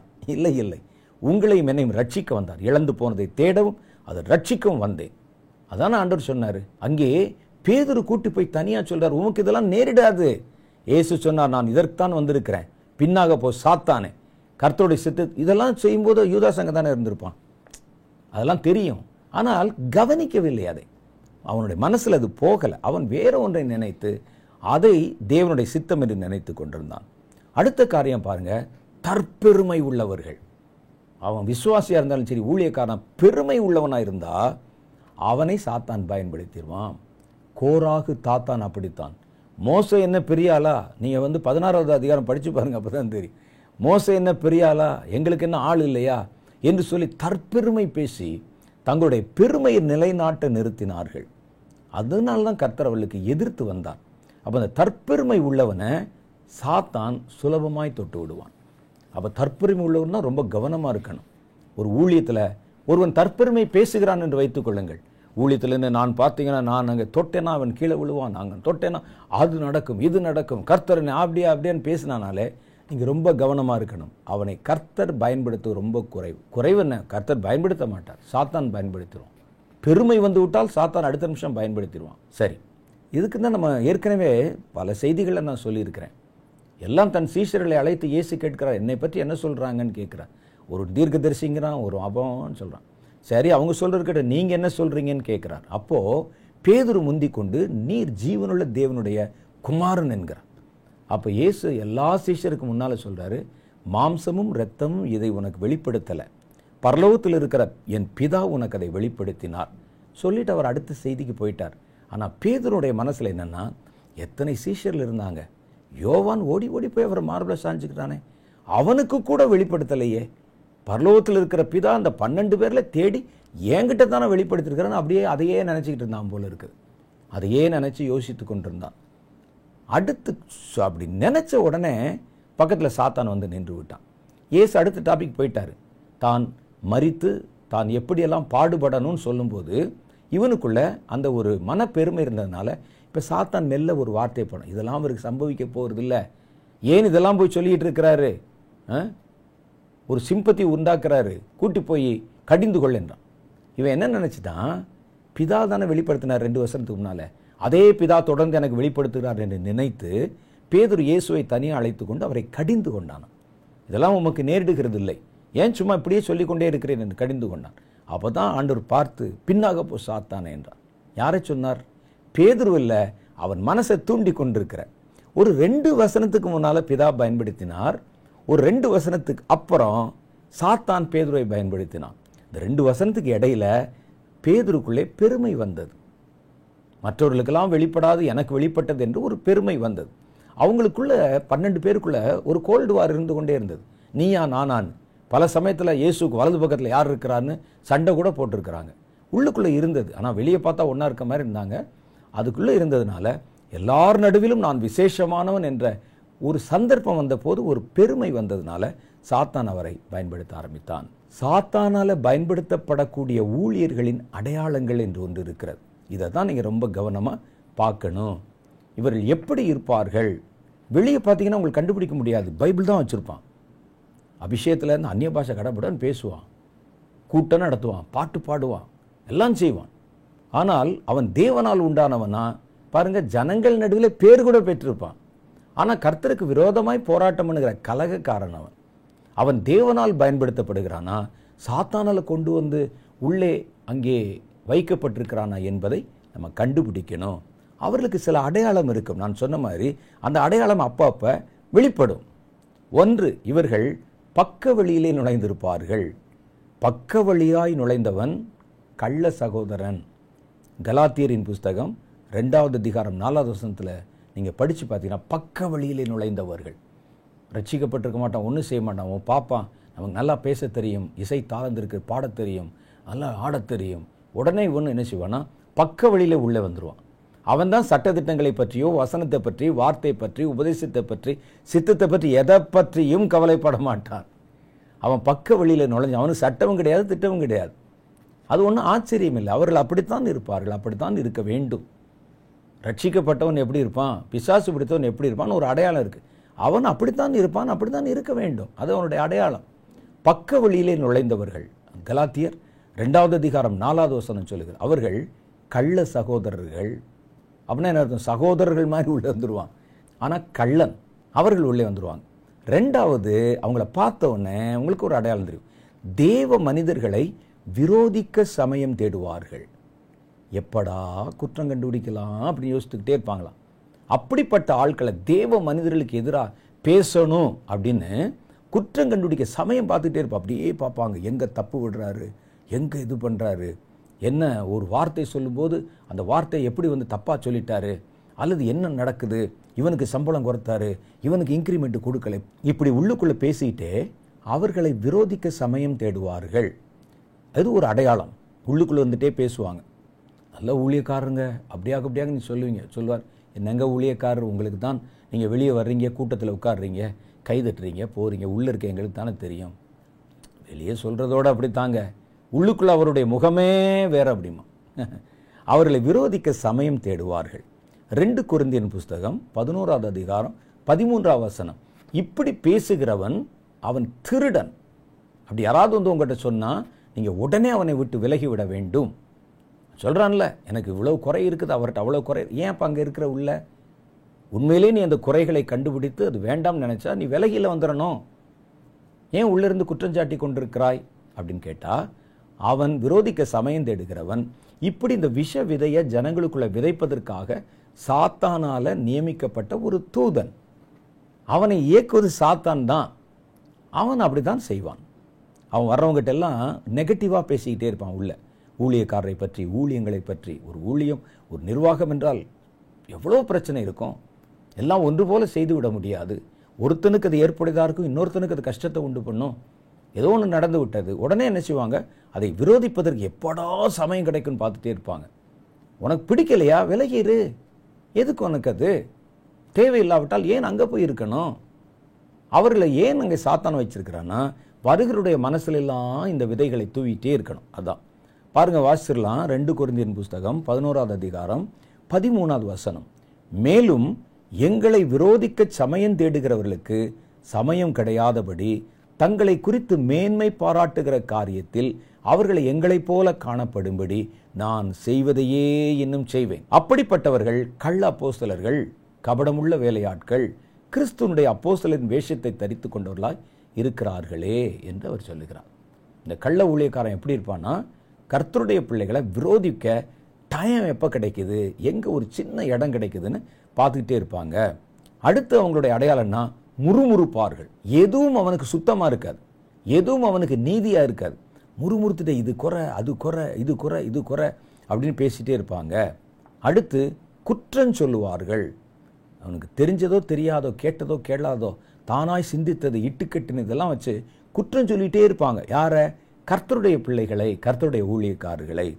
4வது காரியம், கீழ்ப்படியாதவங்களா இருப்பாங்க. யாருக்கும் கீழ்ப்படிய மாட்டான். நடத்துகிறவர்கள், சபை, உள்ளுக்குள்ளன்னு அவங்க பேசும்போது ஒரு சில ஆட்களை பார்த்தீங்கன்னா அவங்களுடைய பாடி லாங்குவேஜ் அவங்கள காட்டி கொடுத்துரும். எதையும் கேட்க மாட்டான். அவன்கிட்ட கூப்பிட்டு நீங்கள் சொல்ல முடியாது, பேச முடியாது. கீழ்ப்படியாதவர்கள். 5வது காரியம் பாருங்க, அவங்களுடைய அடையாளம், அவர்கள் ஐக்கியத்தை விட்டு விலகி ஐக்கியத்தில் இருப்பதை போல காண்பித்துக் கொள்வாங்க. உள்ளுக்குள்ள இருக்க தேவ பிள்ளைகளோட ஐக்கியம் இருக்காது, அதை விட்டு எப்பவோ விலகி இருப்பான். ஆனால் அந்த ஐக்கியத்தை மெயின்டைன் பண்ற மாதிரி இருப்பார்கள். யூதாஸ் அப்படித்தான் செய்தான். அவன் தேவ பந்தியிலிருந்து புறப்பட்டு போனான் என்று எழுதியிருக்கிறது.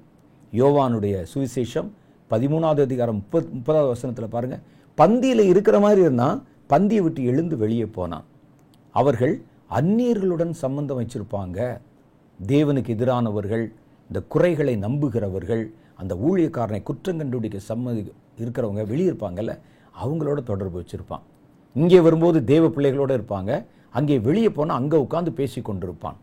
யார் இந்த ஊழியத்துக்கு எதிரானவர்கள், யார் இந்த சபைக்கு எதிரானவர்கள், யார் யாருக்கெல்லாம் இவங்க மேலே எரிச்சல் இருக்குது, பொறாமை இருக்குது, கோபம் இருக்குன்னு பார்த்து அவங்க வீட்டில் போய் ஒரு டீயை போட்டு குடிச்சிட்டு, அவர்களுடைய வீட்டில் போய் எதையாவது பொருள்களை வாங்கி கொண்டு இங்கே இருக்கிறதெல்லாம் இல்லாத பொல்லாதெல்லாம் இட்டு கட்டி பேசி அவர்களோட ஒரு நட்புறவு வச்சிருப்பாங்க. அவன் ஆபத்தானவன். இவன் அப்படித்தான் செய்தான். கர்த்தருடைய பிள்ளைகளோடு இருப்பார், படுப்பார், தூங்குவார், அவரோட பேசுவார். பாருங்க, பேதுரெல்லாம் அதுக்கு பிறகு வீட்டுக்கு கூட போகல அவர். ஆனால் இவன் மாத்திரம் போக்கும் வரத்துமாக இருந்தான். கவனிச்சு பாருங்களேன், எல்லாரும் இயேசுவோட தானே 3.5 வருஷம் தங்கியிருந்தாங்க. இந்த யூதாஸ் மாத்திரம் எப்படி போக்கும் வரத்துமாக இருந்தான்.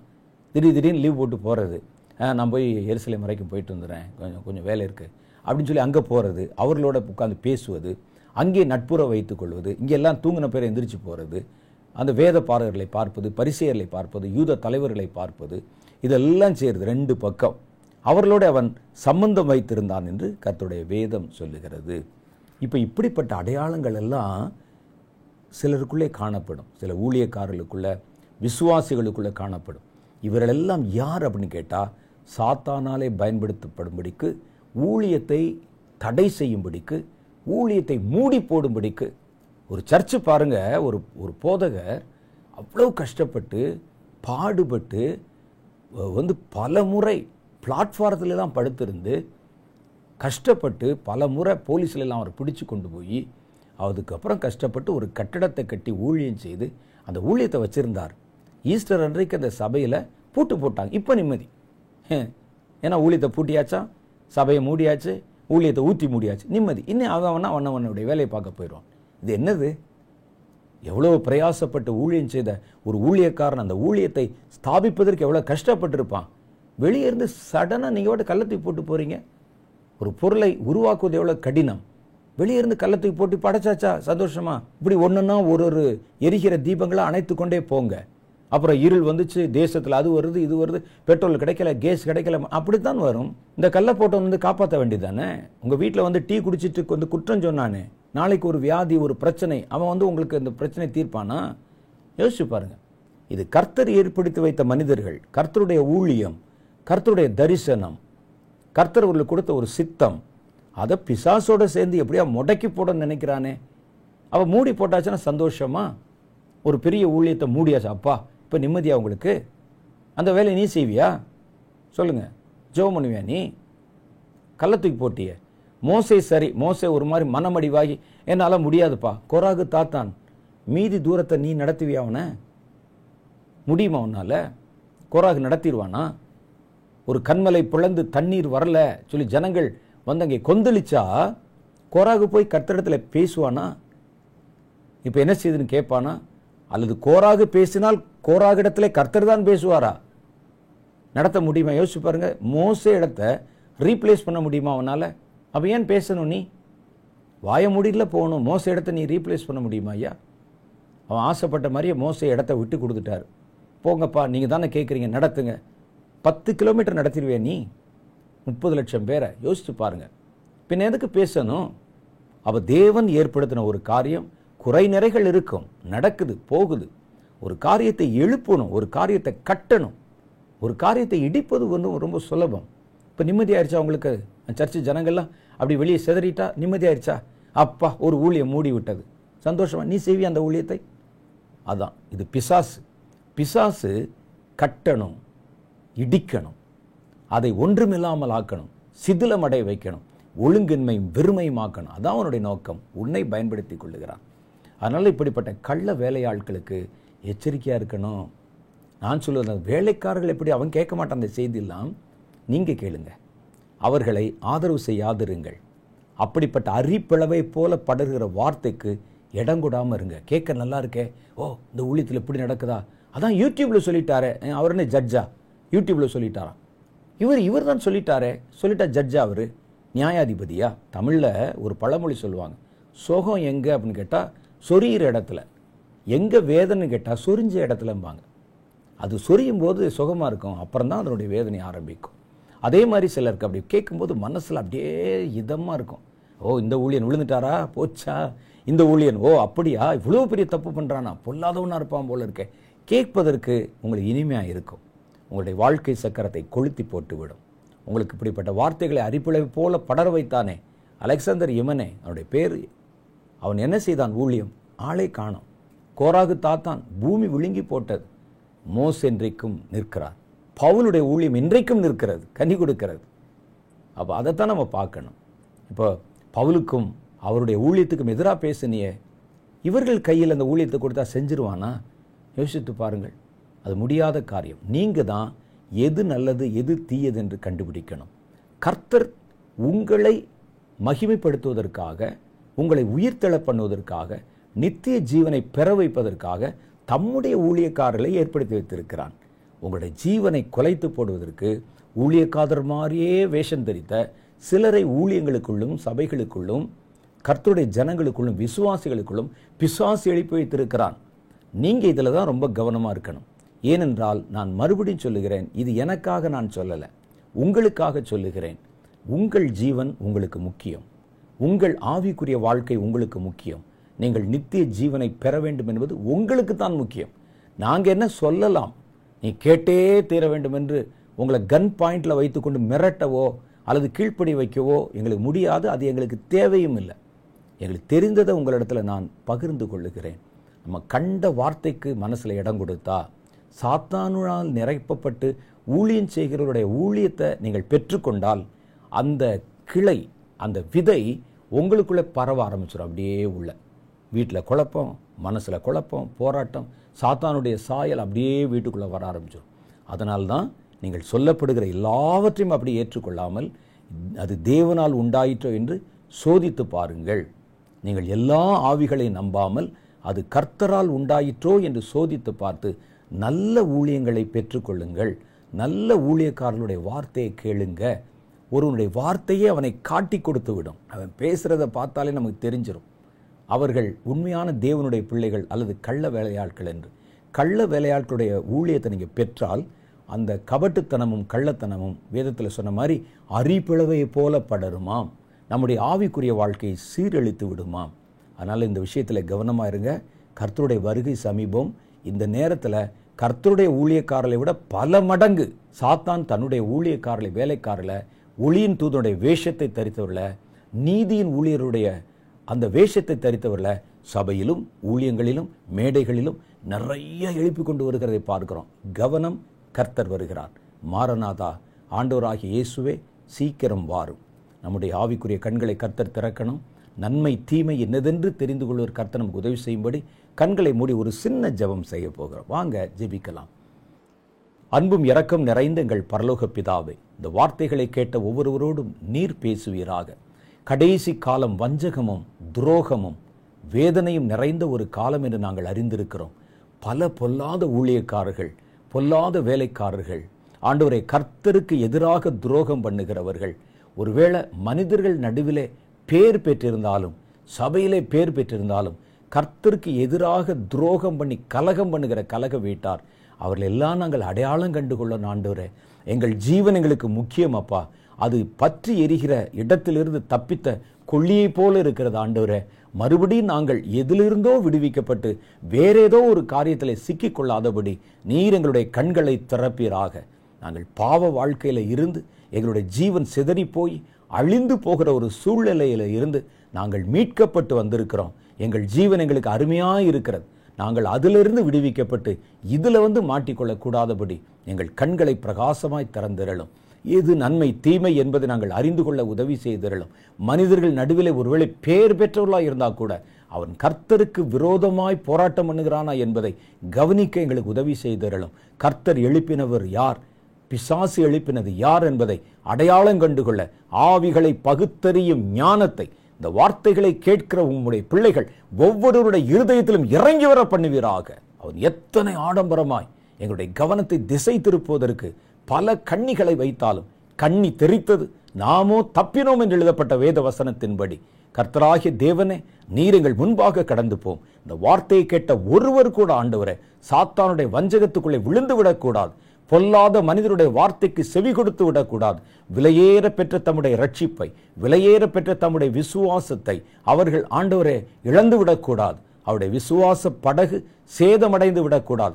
அவர்கள் கரை சேருகிற வரைக்கும், கர்த்தருடைய ராஜ்யத்துக்குள்ளே நுழைகிற வரைக்கும், நித்திய ஜீவனை சுதந்திரிக்கிற வரைக்கும் அவர்களுக்கு நன்மை தீமை இன்னதென்று அறியத்தக்க ஞானத்தையும் பலனையும் ஊட்டுகிற ஆவியானவர் அவர்களை மூடும்படிக்காக நான் ஜெபிக்கிறேன். திரளாய் எத்தனையோ கூட்டம் கூட்டமாய் பொல்லாத மனிதர்கள் எழும்பி சாத்தானால ஊழியக்காரர்களை போல வேஷமிட பண்ணி ஆண்டவரே சபைகளுக்குள்ள ஊழியங்களுக்குள்ளே கொண்டு வந்தவர்களை நிலைநிறுத்தி இருந்தாலும் அவர்கள் படாடபமாகவும் ஆடம்பரமாகவும் அவர்கள் அலறல் சத்தத்தோடும் தங்களை கவனிக்கும்படிக்கு காரியங்களை செய்தாலும் எங்களுக்கு விழிப்புள்ள, ஞானமுள்ள, பிரகாசமுள்ள மனக்கண்களை கர்த்தர் கொடுக்கும்படிக்காக நாங்கள் ஜெபிக்கிறோம். ஆவியானவர் எங்களுக்குள்ளே நிறைந்திரும். எது நன்மை தீமை என்ன என்பதை நீர் எங்களுக்கு கற்றுத்தாரும். மறுபடியும் சொல்லுகிறோம் ஆண்டவரே, எங்கள் ஜீவன் எங்களுக்கு முக்கியம். ஒன்றிலிருந்து தப்பித்திருக்கிறோம், நாங்கள் எல்லாவற்றிலும் தப்பிக்கணும். ஒன்றிலிருந்து தப்பிச்சு நாங்கள் இன்னொன்றில் மாட்டிடக்கூடாது ஆண்டவரே. நாங்கள் உள்ளே வந்திருக்கிற அந்த இடம் ஆண்டவரே, நன்மையும் இருக்கிறது, தீமையும் இருக்கிறது, கண்ணியும் இருக்கிறது, கர்த்தருடைய வார்த்தையும் தேவனுடைய வழியும் இருக்கிறது. கண்ணிகளுக்கு தப்பி எங்களுடைய விசுவாசத்தை, எங்கள் ஓட்டத்தை, ஜீவனை கடைசி வரைக்கும் காத்துக்கொள்ள நீர் எங்களுக்கு அனுகிரகம் தாரும். கண்களை திறக்க உதவி தாரும். வேதத்தை வாசிக்க, வேதத்தை நேசிக்க, வேதத்தை சுவாசிக்க நீர் எங்களுக்குள்ளே ஒரு ஆவலை தூண்டியருளும் ஆண்டவரே. வேத வசனத்தினால் எங்களுடைய இருதயங்களை நிறைத்தருளும். நம்முடைய வேதத்தின் அதிசயங்களையும் ரகசியங்களையும் மர்மங்களையும் பார்க்க எங்கள் ஆவிக்குரிய கண்களை திறந்தருளும். இயேசுவின் கரத்திலே இந்த வார்த்தைகளை கேட்ட ஒவ்வொருவரையும் ஒப்புக் கொடுக்கிறேன். பேர் பெறாய் ஒப்புக் கொடுக்கிறேன். விசேஷமாக எங்கள் வாலிபர்களை ஒப்புக் கொடுக்கிறேன். வாலிப பெண்களை, வாலிப தம்பிமாரை ஒப்புக் கொடுக்கிறேன். குழந்தைகளை ஒப்புக் கொடுக்கிறேன். இவர் எந்த ஒரு கள்ள ஊழியக்காரனுடைய போதனையிலும் அவர்கள் ஈர்ப்புண்டு போய்விடாதபடி அவருடைய ஜீவனுக்கு ஒரு காவலை வைத்தருளும் ஆண்டவரே. காவலை வைத்தருளும். உடைய பிள்ளைகளை பாதுகாத்து கொண்டருளும். எங்கள் சபைகளை காத்து கொண்டருளும். எங்களுக்கு நீர் தந்திருக்கிற நல்ல ஊழியங்களை காத்து கொண்டருளும் ஆண்டவரே. உடைய பிள்ளைகள் போகிற எல்லா சர்ச்சையும் காத்து கொண்டருளும். அந்த சபை போதகர்களை காத்து கொண்டருளும். கோராகு தாத்தான் போல அந்த சபைகளுக்குள்ளே எழும்பி கிரியை செய்கிறவர்களை இயேசுவின் நாமத்திலே மடங்கடித்து விடும் ஆண்டவரே. மடங்கடித்து விடும். அவருடைய ஊழியங்களை முடங்கி போக பண்ணியறலும். அப்படிப்பட்ட பொல்லாதவர்கள் எங்கள் போதகர்களுக்கு எதிராக, சபைகளுக்கு எதிராக உள்ளே இருந்து கொண்டு கலகம் பண்ணி, குழப்பம் பண்ணி, விசுவாசிகளை பிரித்து வேட்டையாடி அவனுடைய மனதை வேதனைப்படுத்தி, கலவரப்படுத்தி, ஊழியம் செய்ய விட முடியாமல் தடை செய்கிற எல்லா பொல்லாத ஆவிகளையும் சபை வளாகங்களை விட்டு துரத்துகிறோம் இயேசுவின் நாமத்தினாலே. கயிற்றினால் சவுக்கை உண்டு பண்ணுவீராக. ஊழியங்களை சுத்திகரிப்பீராக. எத்தனை நல்ல போதகர்கள் எழுப்பி தந்திருக்கிறேன். எத்தனை நல்ல சுவிசேஷங்கள் எழுப்பி தந்திருக்கிறேன். நல்ல எத்தனை ஊழியக்காரர்கள் எழுப்பி தந்திருக்கிறேன். அவர்கள் விரோதமாய் கிரியை செய்ய இன்று ஆண்டவரை புறப்பட்டிருக்கிற சாத்தானுடைய ஊழியர்களை அடையாளம் கண்டுபிடித்து அவருடைய வார்த்தைகளுக்கு செவி கொடுக்காம ஜனங்கள் அவர்களை ஆண்டவரை அப்புறப்படுத்தவும் புறக்கணிக்கவும் நீர் எங்களுக்கு ஞானத்தையும் உணர்வையும் தந்தரலும். அப்படிப்பட்ட ஊழியங்களை கட்டி போடும் ஆண்டவரை. சாத்தானுடைய ஊழியங்கள் உம்முடைய ஊழியங்களுக்குள்ளே வளரவே கூடாது இயேசுவின் நாமத்தினாலே. எல்லாவற்றையும் கர்த்தருடைய கரத்திலே ஒப்பு கொடுத்து நாங்கள் ஜெபிக்கிறோம். எங்கள் ஜெபங்களை கவனியும், ஏற்றுக்கொள்ளும், ஆசீர்வதியும். இயேசுவின் நாமத்தினாலே எங்கள் ஜெபங்களை ஏற்றுக்கொள்ளும் எங்கள் பிதாவே. ஆமேன், ஆமேன்.